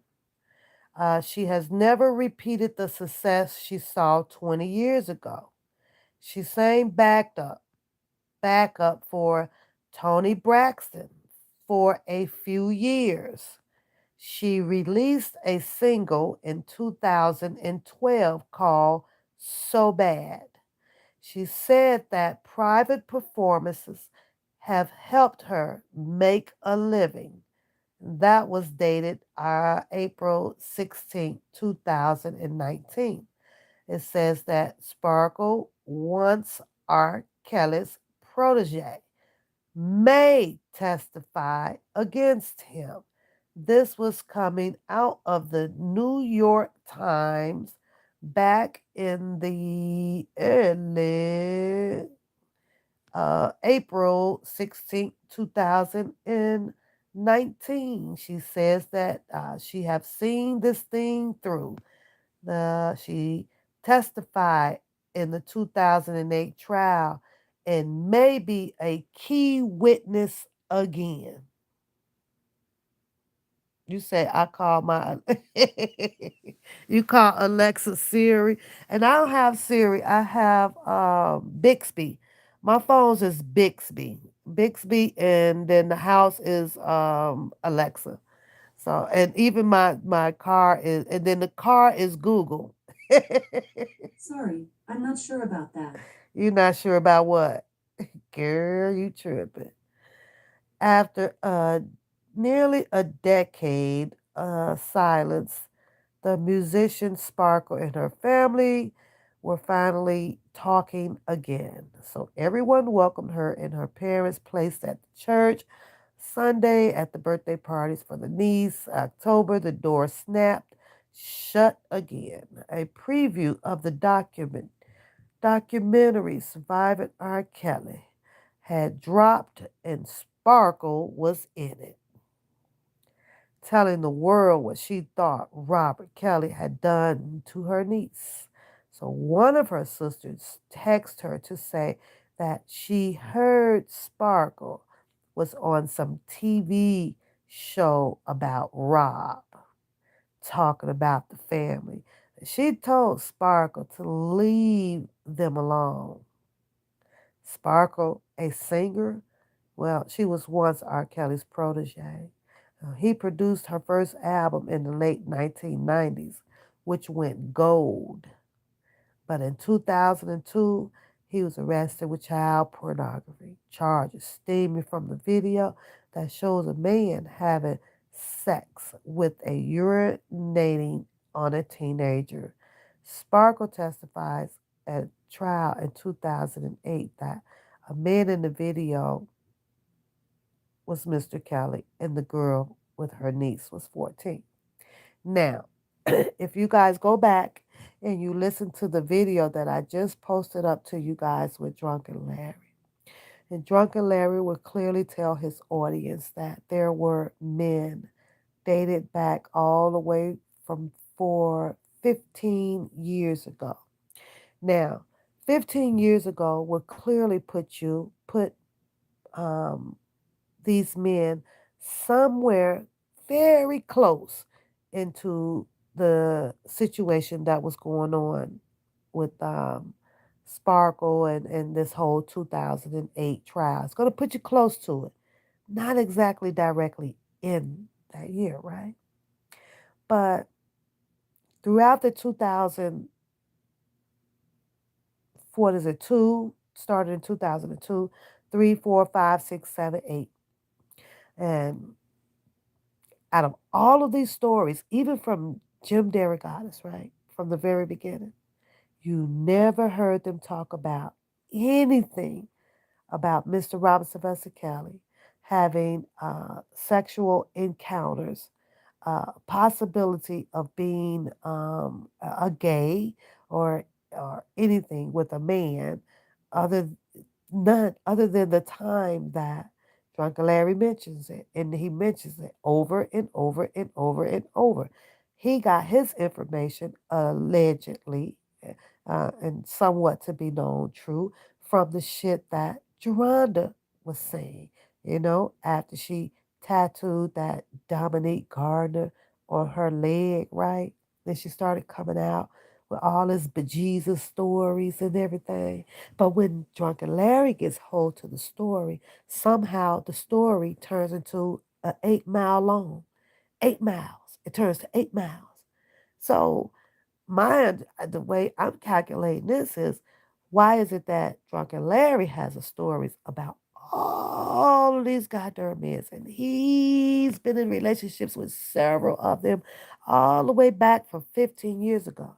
But yet then, as Rail has spoken out, Dominique has spoken out, Lizette spoken out. Lisa Van Allen spoken out. What's the other girl that got the 700? Lanita Carter has spoken out. What's the other girl that played on Presidency? The one that works out south of Chicago. Works at the thing. She's spoken out. Kitty's spoken out on her radio host on her Q&A shit. Holly spoken out on the what's that down there on that radio station down there with them. Um, pretty much. And I ain't heard none of these women talk about any goddamn long relationships with no damn men, as Drunken Larry put it, for over 15 goddamn years. That's crazy as hell. Thank you, Shannon. That's crazy as hell. But all of a sudden, because Geronda spoke out about how she got in the house, and it's a known fact that Bubba got paid. But boy, Drunken Larry's like, no, he has several men, or some of them in 15-year long relationships. I was like, but the only person, okay, what? But now you would think that Mr. Kelly in relationship with long-term relationships with the same gender, right, for 15 years, man, you best believe that that would have been probably one goddamn hot ass. The topic out there would have been hotter than him and Azarel. The fuck? The fuck? You mean to tell me that you got a genuine classic man who people has now acknowledging as the king of R&B, and the world gonna keep hitting that Mr. Kelly is dating the same gender for the last 15 years, and they kept that shit a secret? Nah, that shit wasn't gonna stay hidden. Hell to the nah. And why isn't it that it's a whole lot of men in these on these indictments that's suing him? Can somebody tell me if anybody in the indictment of the same gender of Mr. Robert Sylvester Kelly has ever sued him, or any allegations for $250,000 like these women have done? Where the hell they do this shit at? I don't know. Is Daryl Johnson irrelevant? Irrelevant to the case? It depends on how this case are going to run in Chicago. He's irrelevant right now for the New York and the appeal. In my opinion, he would be irrelevant. But now we're talking about Chicago. Is he irrelevant there? It will um, who's ever presiding for the defense for R. Kelly in Chicago, the word on the curb that it's a possibility, or it is Jennifer Bonje. Well, will she run Chicago in a manner to set that trial up for an appeal too, so that she can as well continue on with the miscarriage of justice? She says that it was some unacting, or what does she call it? Bad acting characters, which means that these a bunch of characters that came aboard that put a story together that ended up being one hell of a fictitious ass goddamn story against this man, alongside with using her other law of I like to call it unethical, or what do you call it? What did she use in the courtroom? The conflict of interest, because at the same token, some of the same attorneys that was on legal documentation to cover the defense for Mr. Kelly in New York is some of the same goddamn attorneys that was covering his case in Chicago. So I'm just saying, if that makes sense to you, Taylor May. So, if she's coming down to Chicago as well, I do presume that she's gonna run that as well.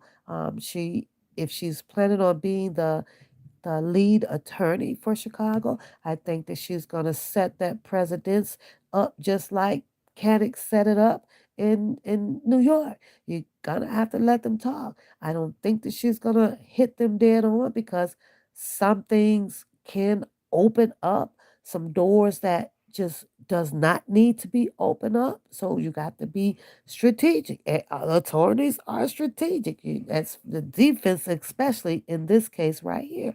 You have to be strategic. I think that was God. I can't think of his name on his IG. I think it's on his IG. Let me look at my IG, right? And he posted on there and explained to everybody about how the grand jury is already one sided. It's one sided, it's for prosecution only. However, you don't usually have that, there is no attorneys, up in there to hear any of this except for prosecution side. Well, yep, that sounds good. That sounds good. Oh, there's our probable cause.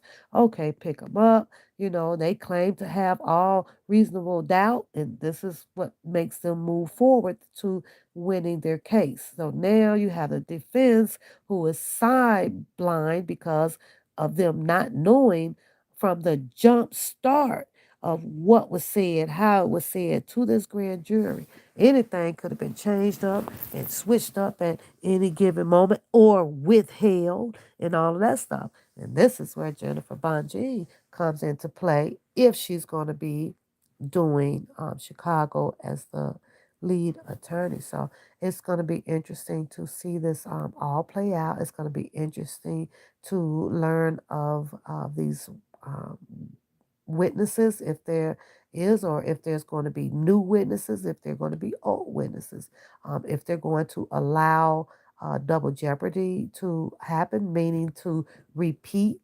2002 through 2008 trial again. As we know, it's supposed to be allegedly Aaliyah, Geronda, or allegedly somebody says that the land fair it's a possibility will be coming to take the stand, but that's just not it. Who else is all involved that is that they will try to use again as witnesses for the prosecution? Who?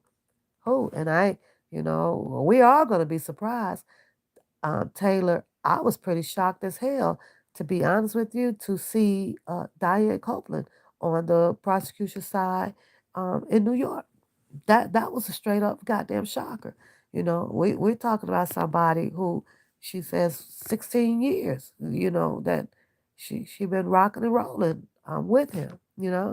She didn't see no abuse or nothing like that. She didn't. That's what she said. She didn't see half of these things that's going on. Is she aware of who was coming and going and things like that, with making sure that I guess the that they were of age and had rights to be flying out to go and see him in concert or whatever the case may be. Do I think that she do I believe that she probably verified a lot of this stuff? I do believe so. Because I don't know. I kind of look at her like, this lady ain't fit to get herself in trouble for this or this or that, right? But yet then to see her on the stand, it's like there she was. Like, oh hell no, I ain't finna go down with this shit for this nigga and no other nigga. That and I was like, damn, that's fucked up. But there were some things that she did admit under oath on that stand uh, um, um, that was not in favor of Mr. Kelly. And out of all people, to be honest with you, she's probably one that I really just ended up really not liking. This is outside of Azrael testimony and Demetrius and the police officer or the doctor and all these motherfuckers. No, it was her, man, because like she put some you put 16 years of a relationship in a working relationship with this man, and now you on here having justifications of, oh well, I mean, he didn't do, just justifications just all over just all over. She just all over. And out of all of those people that literally sat on the prosecution side, I have to put her up in the first top three where I just shook my head, man. I was like, oh man, you hella wrong. You hella fucking wrong right now, man. You hella fucking wrong, man. This ain't got you wrong. So I don't know. Prime example of, know who got your back.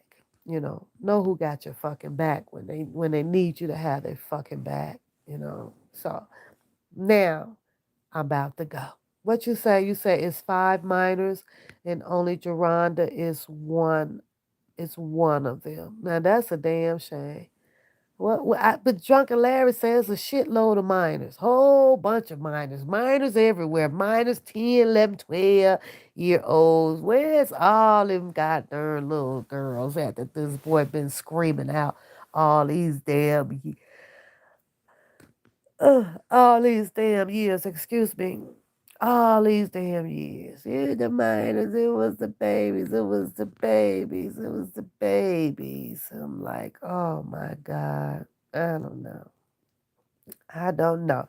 Anyways, Harlem and Shannon, Galatians, all my mods. Thank you guys for being here with me tonight with my stuffy nose, watching the chat as usual. Shout out to Priscilla, all of them. Yo Yo came through. Shout out to you, girl. Shout out to my girl Yo Yo, and everybody else. The list is pretty long tonight. Appreciate it, appreciate it, appreciate it. Y'all vibing with me with bed talk tonight. That's why we just had some goddamn bed talk. Um, keep in mind, I'm just over here sharing my hypothetical opinions and my half-ass assumptions and speculations and having fun with these people's stories out here. And some of them are not so fun, but it is what it is. I shall sit in the wait of the part B to the mask. And what the hell Shabazz do with that man? What you do with that man? Where is the mask? Is the mask in evidence? Where's the mask at? Okay, because they all had left the house, right? Do y'all think that Shabazz stuck around as until Joy finished cleaning out the house? Is it safe to say that Shabazz should be able to account for some of the things that Joy took, or some of the things that Ass took? Because after all, him and his partner is the only two, if they were the only two up in that apartment, would be eyewitnesses to exactly what had happened up in that damn Trump Tower apartment. Lady, you have a beautiful, beautiful night. Taylor, you have a beautiful night. Dimitri, you have a beautiful night. And I thank you, sisters, for rocking and hanging with me and being patient with me while I continue to find growth and learn how to work all this stuff and vibe a little bit more humble and intelligently with you people. But y'all still know I get silly sometimes. And so you got to learn how to rock with me on that too and just sit back and just enjoy the day while I get silly. Because sometimes I could be silly. So, Shannon, you listen. No, you was bad. Your taxes is in the bottom tray to the back. Won't get worked until next Friday. That's where yours at, Shannon. That cause you see ever since you said I cut that potato with them scissors, you think you about to get some freaking taxes right away? Is you out your man? You is in the doghouse. You ain't getting no taxes until April 14th.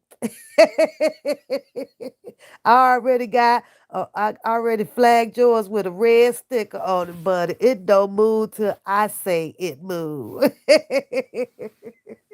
Okay, you want me to check it now or later? You think you finna talk about me and some potato and some scissors and think you was gonna get your taxes on time? You got to be kidding me.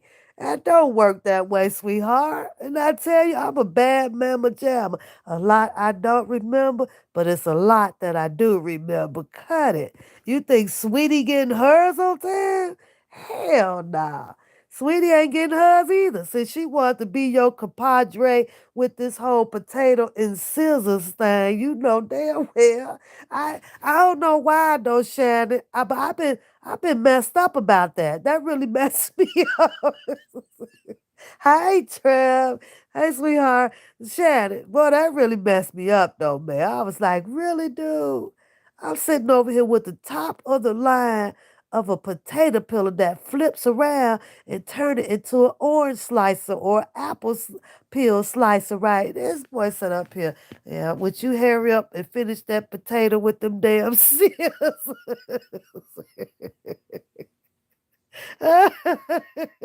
I am Taylor. I'm about to hit this Z quail tonight, girl. I'm gonna go on and hit it. I got my alarm set.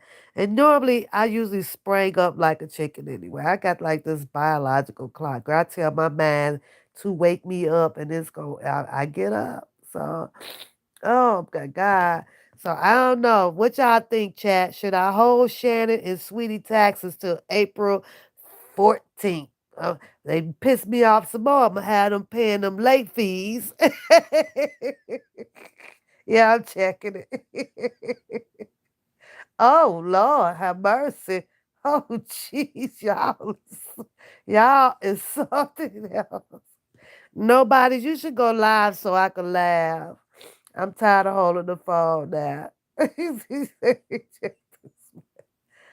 Oh my God.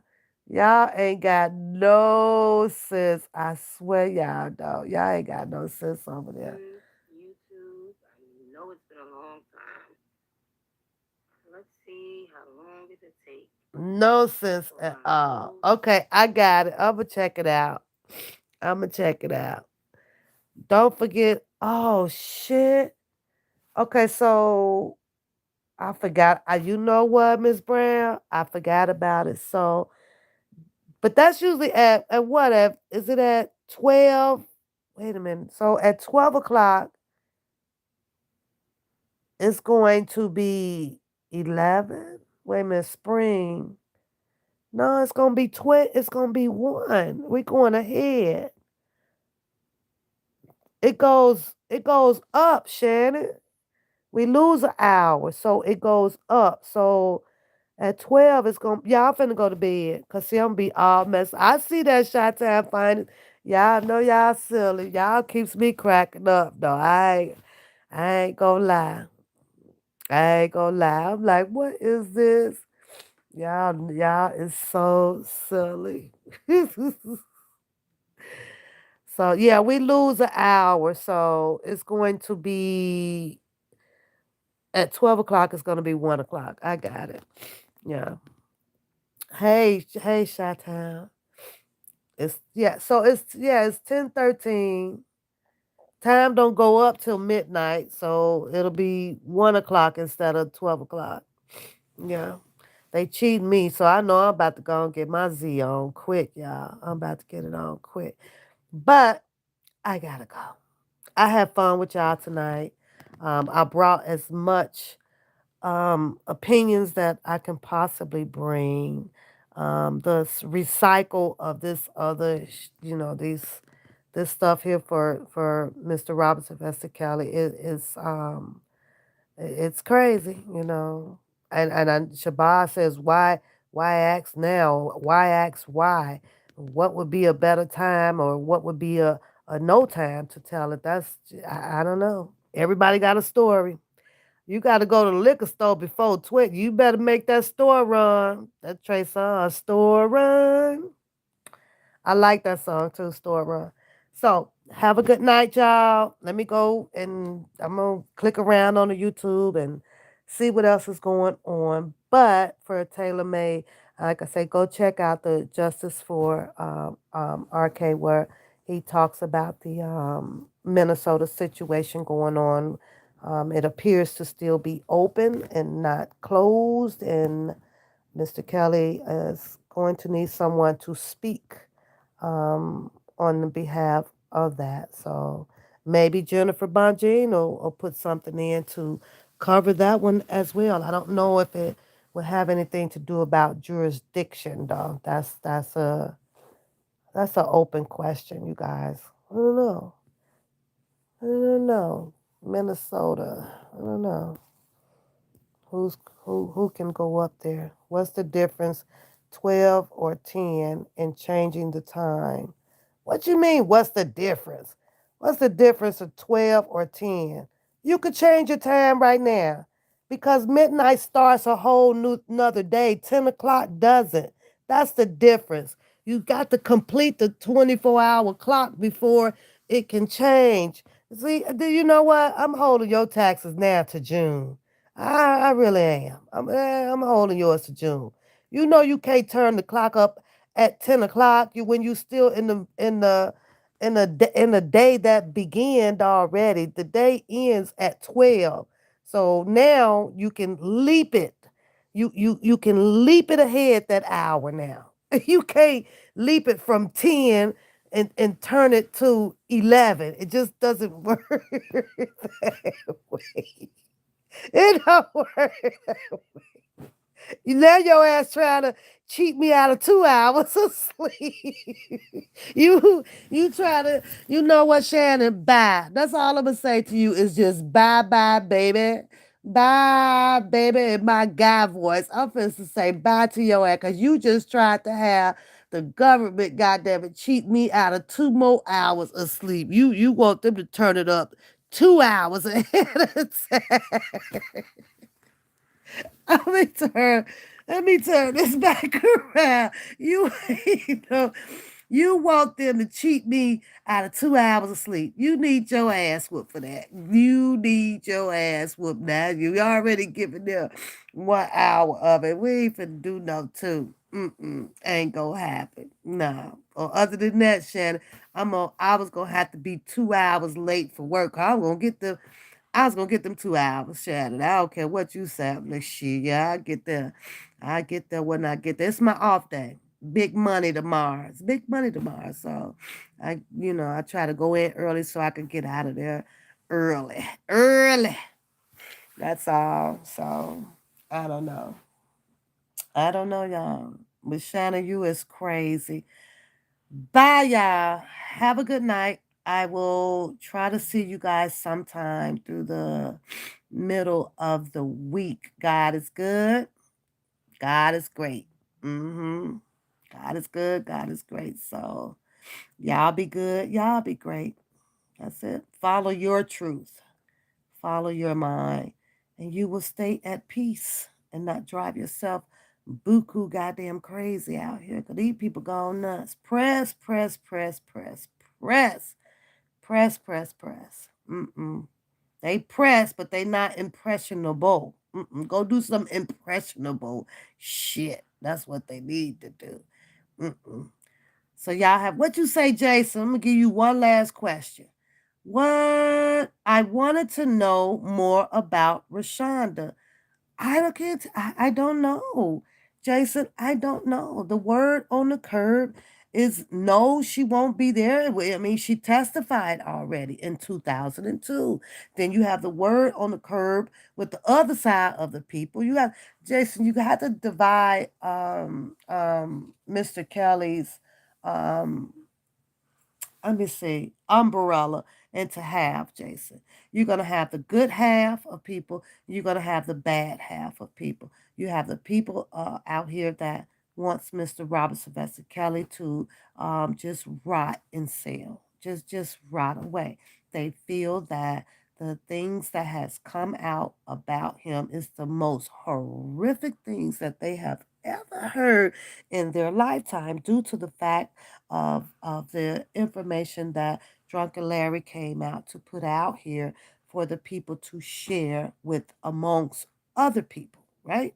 So they made a choice to ride with that based off of Mr. Robert Sylvester Kelly having that 2008 trial, which was postponed due to the fact that there was something going on with the judge, and then I believe an attorney or somebody was impregnated and it slowed that trial down, right? But they feel the way they do. He's not going to have everybody on his side. They're not going to have everybody on their side. So you have to go off of what your heart believes. And when it comes to LaShonda Landfair and her family, that was some situation that he went to trial for in 2008. It's now 2021, and there are statute of limitations on everything out here. If they did not put statute of limitations into play, Jason, the whole freaking court system would be in a goddamn uproar. It would be lines up the street waiting on cases to be heard from 100 years ago. Okay, you will have a line out there for people that is needing to go to court for reparation money. You feel what I'm saying? So do I have do would I believe that there's any concern about the land fair um, um, coming into the courtroom and trying to testify after she was under oath and family members had already said that, that's not my niece, that's not my daughter, that's not this, but the courts wanted to press the issue about whether if Mr. Robert Sylvester Kelly paid this family to go over to Zimbabwe, some motherfucking where. The courts was doing that shit. You never heard I haven't read anything about this family saying that they took a substantial amount of money from Mr. Robert Sylvester Kelly to disappear so that they were unable to testify in his 2008 case. I can't find it. Do you know how easy it is for the government to trace whatever money that they can find? I could tell you this. I bet you that Mr. Robert Sylvester Kelly, in my humble opinion, I don't believe that he wrote a check that big enough that cannot be traced. I don't believe that he had went into nobody's bank to cash out. How much money did they say they received? How much money did they say that this Landfair family was supposed to? And what did he do?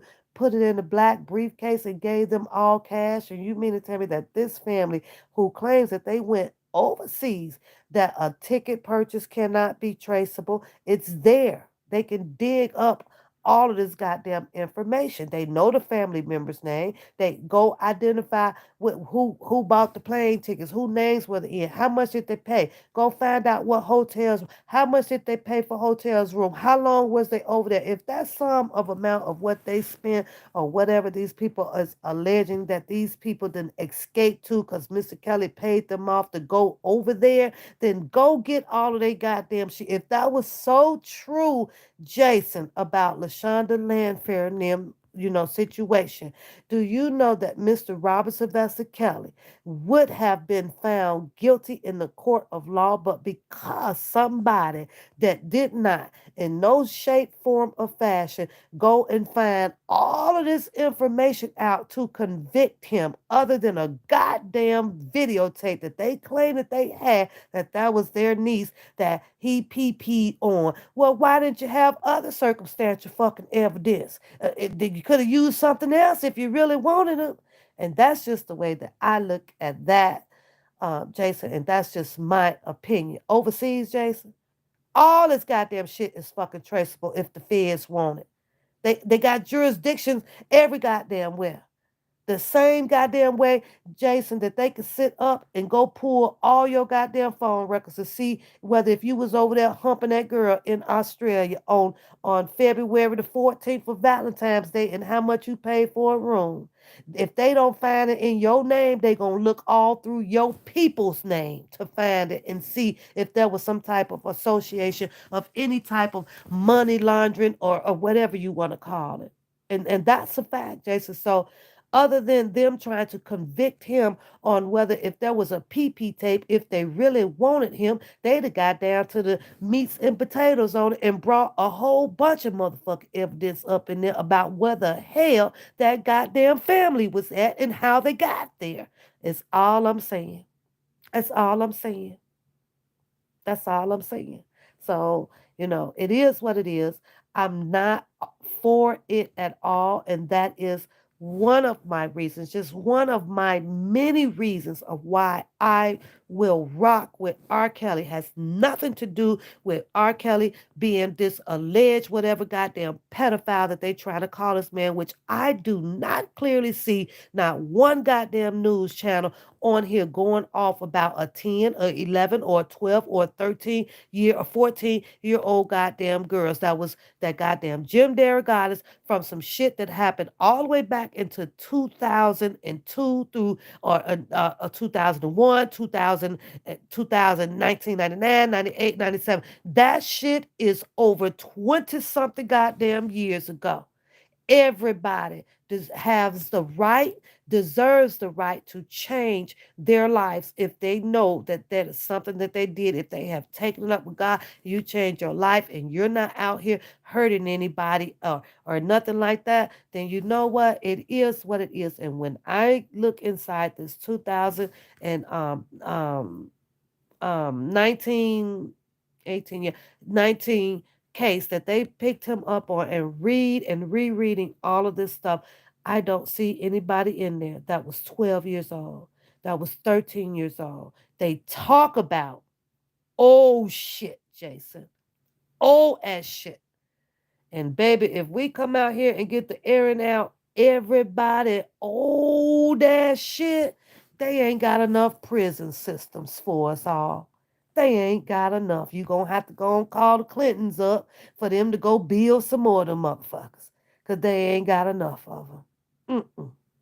Nope. But let's just put all the dirt on this one man. I ain't seen no funerals. I ain't seen no rehabilitations. I ain't seen no fucking real rescues. None of that shit. None of that shit. Now, had Mr. Kelly's situation played out like them women that was over there in that basement and in that home of that darn white man over there having them kids by them females. He had, I think he had two or something, maybe one or two of them ladies, and then a Negro man walking down the street and finally hear them women cry over there in Ohio, then I'd be looking at R. Kelly goddamn sideways. I'd be looking, are you out your mother? Are you, is you, what? But see, we didn't get that type of action. We got to watch R. Kelly be convicted on being a given person. We got to watch R. Kelly being convicted on the way he chose to run his household as a when he's actually accommodating a bunch of poverty females. Is that what we're finna convict him on? That's just me. You know, I know everybody else sees different. Morally, okay. If it was the law, when we talk about morally, then okay, fine, lock them up. But the law isn't based off of moral, which is morals, is feelings. The morals is the law is based off of what your fucking judicial system said that it was going to be. 17 over here, 16 over here, 14 over there. Y'all get that shit right first. See, you can't fix the tail end of the goddamn problem, but leave the major problem out here open as a fucking loophole to keep entrapping your fucking people. That's on y'all with that shit. And you motherfuckers sit out there and do all this goddamn voting shit, and then you want to go and bitch and argue at your counterpart partner for using their right. I don't give a fuck. Like I said, I don't give a fuck if this girl they were 17, 18. What does the fucking law says? And Mr. Kelly was of 27 or 30 or whatever. It was the law. Is he within the law? That these two people fall in love within what the law requires them to do so. I don't have a problem with it. I just so happen to be the one that I don't have a problem with. As long as you're not hurting them. And I don't think telling a person that you can't use that fucking room and I'm in a fucking mansion is obviously that room is off limits because I said it's off goddamn limits. I ain't seen not one of them girls over there, not none of them do they shows about what they bought this man, what bill they paid this month, what car note they paid this month, what car did they even fucking gas up? When the fuck did they put him in a Versace shoe or some Versace glasses or some Versace cologne? All I heard them over there was saying the shit that he was getting them. Cars, house, cemetery. What the fuck? So I have to look at this in a different way than the way that Drunken Larry opposes this shit out here. I'm sorry. And nobody dead. There were no funerals. There was nothing. There was nothing of any pictures. When it came to them Ohio girls, you saw those bruises on those girls. When it comes to when I'm watching all these other programs and you have all these women that comes out and even if it's 5 or 10 or whatever years, they done took pictures of this shit. It's out there. The news has no problem of showing a battered and abusive woman on all these fucking TV shows where they done got beat up or whatever and show you their black eye or this or that. Nothing for them. Nothing coming from the black women. Are you not to make it a racist issue on the injury part of it, but we're talking about black women? No. Uh-uh. No. So I'm not convinced. I'm not convinced. I'm not convinced on how you want to use a pass on somebody. Is Mr. Robert Sylvester Kelly guilty of dating a lot of women? Hell yeah, fuck yes, he is. Yes, he is. Is it against the law? Is it against the law? Mm, is it? I've sitting here and I've been watched that whole goddamn episode with Sonny Bunny and that goddamn Faith Rogers. Long time ago, I seen that shit. Long time ago, before all of this shit was in the uprage over here. Long time ago, I seen this shit. But it was to my surprise that oh, that's her, that's that chick. Oh wow, No, I never come out here and put none of this shit out here the way I be talking like right now. Man, I seen all of this damn shit, all of this shit. This shit ain't, So that was a big shocker. And the girl who came out and started talking about Faith and Sonny Bunny, she's still out here. She just moved on a little bit to different subjects and stuff, but she put that story out here clean and clear as goddamn day, where you saw where her and Sonny made that fucking separation after their fucking Instagram posters over there to each other and shit. Like, somebody just doing this for anything or for money. And Faith didn't like what she was saying. So and she or assumed that she was talking about her and she clapped back on her. Then they eased on away from each other, so it didn't look like it was obvious that Sonny was chasing old boy, Cardi B brother-in-law or whatever, the amigo, one of the three amigos boys, and then you sitting here watching Faith chasing R. Kelly. The fuck out of here. The fuck out of here. Like you can clearly see this shit came at him from the left. Came at him from the left. It's over with. And who's to say that Mr. Kelly was not aware of how these females really were? And he just played his fucking cards right by easing them on away from him. Easing them away. That's what I see out of all of this past shit that I kind of been peeping in on years ago, before this documentary, years ago. But the documentary really kind of showed me and brought memory back to me all about this person. See, I wasn't watching all these TV things, but was I peeping in on IG quite a bit and following shit on there? Yeah. Do I watch Twitter quite a bit and peep shit off of there? Oh yeah, years ago. But then when that documentary dropped, your memory starts to come. But it's like, oh wait a minute. I remember that whole big ass beef argument, over on IG with this shit. So I don't know. What's his last question?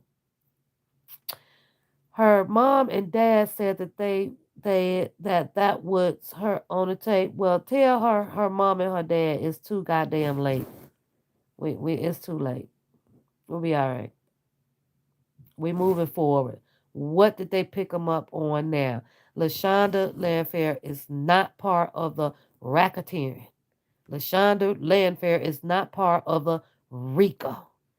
LaShonda Landfair is not part of of none of his charges of what's going on now.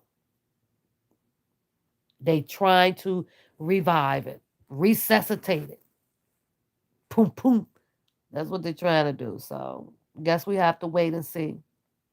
Guess we have to wait and see. But I don't know. And I'm not finna get no more into it. Like I say, I stay in my lane over here by knowing what I know and just staying humble with this whole case around it. This is a situation that is not going to take me out of my element.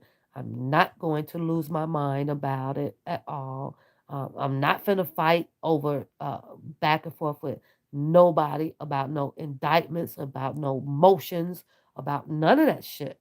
I'm just not. You ain't gonna do it. Go, argue with yourself, examine it yourself, explain it to their best of their ability according to their perceptions and things. And I'll stick to my perceptions and my way of understanding this indictment and shit because I understand them perfectly. Am I sit out here and break this shit down? Hell no. Anybody got time? I don't have time for all that. I don't want to have time for that. I don't. It's so easy if everybody would just read it individual. If you would read it as an individual, man, you I promise you, you get the highlighting your PowerPoints in there, man, you'll start you'll see it. You will definitely will see it as opposed to having someone reading it to you and then trying to give you their interpretation of each paragraph or each context of a certain section or something like that. Yeah, you learn it better, you understand it a whole lot better to do it on your own. You do, because the perception is just perceived a tad bit off from each other. So yeah, free R. Kelly. You say a person said way back then that it wasn't her. So if it was her, they should be that absolutely perspective. Absolutely, I agree. I agree. I'm waiting on the most interesting part about this shit. You, if there were handlers or whatever they call them inside of his world, I'm waiting on that day. I'm waiting on that doomsday. I really am. Cause I'm gonna be like, what? What? Why y'all think those two twins stop talking? That Jen and Lindsay, they shut up too. They ain't been saying nothing either. So you said think about why would they go? What time is it? I'm gonna take Teddy out. Think about, oh, excuse me, what and why would they go to government now to tell that they broke the law? That's you right, perspective. Oh, we're here. Sorry. Yep, we spent all the money up. We're back now to testify. That's some corny shit. I feel like that same way. That's how I feel with that what was his name? Lanita. Like what? You did what? And you say what? And he hawked and spit and you got the towel, told you to wipe your face. Wipe your face. And then I'm looking at the hair braider and the person that's braiding the hair in the hair braider wasn't that Lisa Van Allen? It wasn't even her. I'm thinking since she feeling like she doing all the hair braiding around here and she was he would pay her. Lord, did y'all hear the amount of dollars that she said he had paid for the braid her hair, right? And I was like, oh, okay. Maybe you was doing the average, just braiding the hair, $50 or $100 or something. So then she had to pay this and she had to do this for her kids. So that really didn't leave her but like $25. So you gotta tell people and say, fix your face. Fix your face. And from to my understanding, like that wasn't even her last time probably braiding the hair. First time, say you know that this man is this way, and you just want to go braid hair. We're talking about somebody who has multiple children, then had I guess allegedly an ex-husband or a husband or some shit or whatever. Fix your face, girl. Bye. That shit was funny as hell. Them details like that. And Jarinka, with that badass haircut that she got on her head, she's sitting there like, because I believe that was the Q&A with Jarinka, right? Jarinka. CBS News lady Jarinka, right? And she just sitting there going, well, okay, because her job is just to ask questions, just ask questions to keep it moving. So, as long like Gail King, she can't ask a question and keep it moving. She's sitting over there like she all moist in the fucking panties. And but they didn't say that, Rob. But Rob, that's what they didn't say that, Rob. Like that, just ask the question and keep it the fuck moving. Nah, she had to get all Gail had to get all into the extra little freaking details and shit, which is I call fucking entrapment. Like she really tried to pull this fucking stupid entrapment questionnaire shit over on R. Kelly. And I can't blame him. Cause when he stood up and which one of these motherfucking cameras on? That's how I would tell Gail, just point me to the is these motherfuckers running? Are they running? And she goes, yes, they're on. They're on. Then good, because it's goddamn it action time. In so many damn words. He was speaking, as they say, to all of these people who has been in his life for 30 plus goddamn years. And when he said that, right, when I hear that out here, can you imagine all of the freaking names that most of you guys can come up with that has been in his life for 30 years? Cause Sharon Winbush says she been there knowing him for 30 or more. Bookham say he been knowing him since 1939 and shit. And Cousin Levi say he was around when he played the basketball for all this time. You don't hear Will Eady speak out much at all after he lured him over there to sing happy birthday to Louis Farrakhan's wife. Happy birthday. It was on demand that he be over there and couldn't be late. Who else was out there? The Mason was around all these years. Was his other man? All these people for 30 years. That's who the hell he was talking to. That's who he was talking to. Not his fan. So if you said that you were there and you know this man for 30 plus goddamn years and you out here on this YouTube street talking all that yin yangity yabbity do ass bullshit, he is talking to your ass. He is talking to your ass. If you done been to his house, if you done smoked one of his stogies, if you done went down there and had a grilled cheese sandwich, if you done been to Johnson Creek, if you done been to the basketball game, he talking about your ass. He ain't said shit about none of your goddamn subs. He said, if you been knowing me, that's what he said on that goddamn camera with the Gail King. Is that camera on? Because I want you guys to hear me and hear me now. Y'all killing me, motherfuckers. You're killing me over my motherfucking money with this bullshit. So that was that, and that's just my opinion, though. That's just my opinion, y'all. That's just my opinion. Crazy, right? Mm mm mm mm mm mm. So yeah, I ain't seen no Lanita Carter ever in the video braiding his hair. I did see um that Lisa Van Allen sitting on that stair braiding his hair. But at that time, if you look at that video, I really wish I can freeze and screenshot just that part right there. But Lisa Van Allen looked every bit of 18, 19, 20 years old, and Kelly looked every bit of 25, 26, 27. He does. He look like everybody. He don't look 50, 60, 70, and 80. Not on that. Not on that freaking video. No. He looks like a younger age as them man who probably just being able to start, learning how to be with a bunch of women or so, or womanizer or liking multiple women. And he probably just then start learning that shit. 'Cause in his book, he said that he was solely in love with the one girl until something happened to her over in the river, on the riverfront. I'm cracking you up, girl.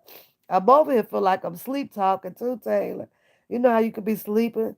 You feel like you done had you some wine. I got me some new wine too, y'all. I don't know what to do with it. I know what to do with it. I gotta show it to y'all too. I'm finna get up and show y'all my new wine. And then I'm gonna let y'all go. I think it's wine. I only bought it because it was cute, Taylor. Let me put my robe on. Where my house shoes at? Then I'm going to bed, y'all. I promise y'all. 10:46.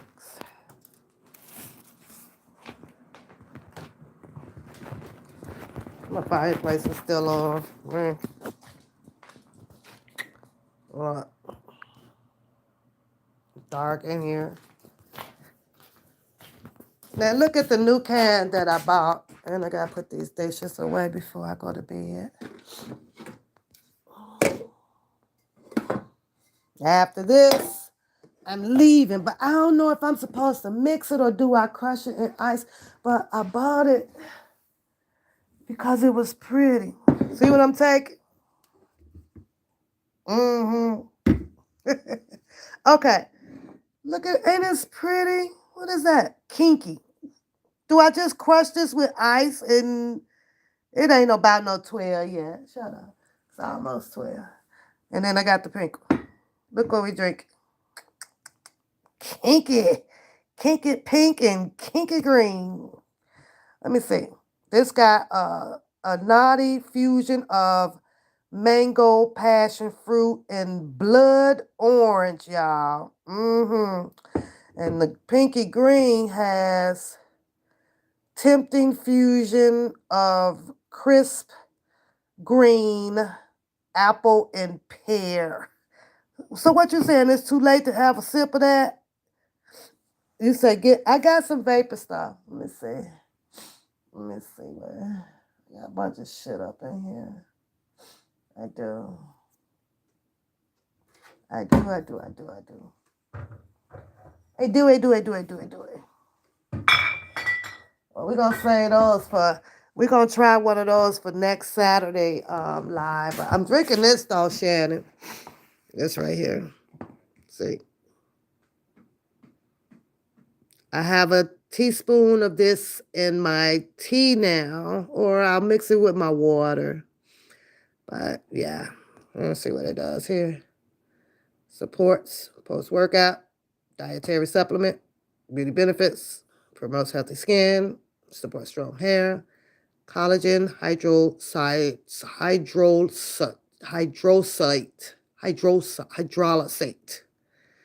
berry. Yeah.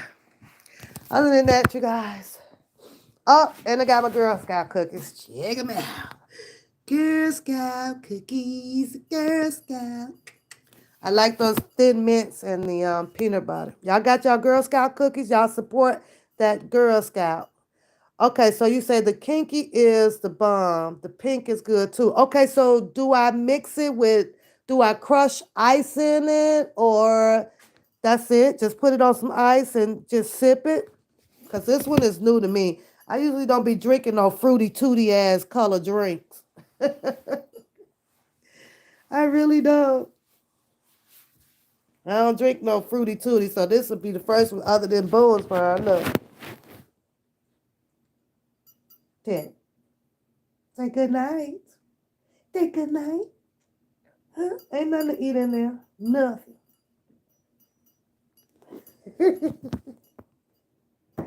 I gotta go, y'all. So I'm waiting on her to tell me how to drink it. Lady, what do okay, so you say yes, that's it. Okay, fine. I don't have to mix it with no Patron, no gin, no vodka, no all that damn shit. All right. So yeah, I'm gonna be sipping on that on next Saturday just to see how it tastes. That's all. Other than that, ladies and Shannon and Jason, y'all have a good night. Boy, wait, go listen to you. You better be careful what you say to me. Jen, you know the song that when I was in high school, Shannon, they used to sing this one song. The guys did after the basketball game, right?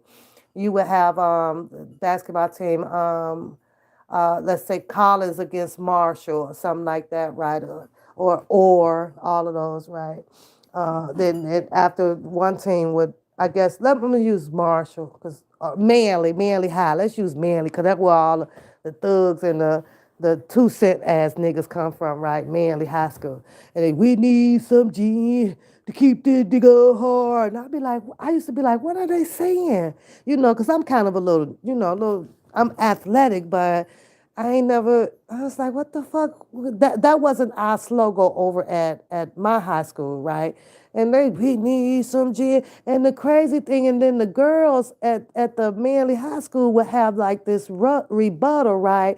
You don't need no gin, cause that dig don't get. It was like something don't get hard, and I was like, what in the fuck type of shit is this here?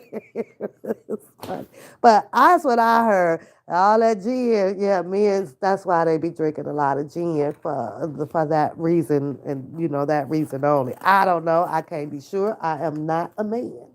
I don't know. So, y'all, go have a good night. I'm going to go and take this medicine, let Teddy out, and I'm gonna call it the night. And I will see you guys. You think the kinky is the vodka? I guess I need to read it more. I'm gonna read it some more before I drink it, sweetheart. Y'all go have a good night. Bye bye. See y'all sometime throughout the week. So, and stay blessed, you guys, and stay safe out there. Okay.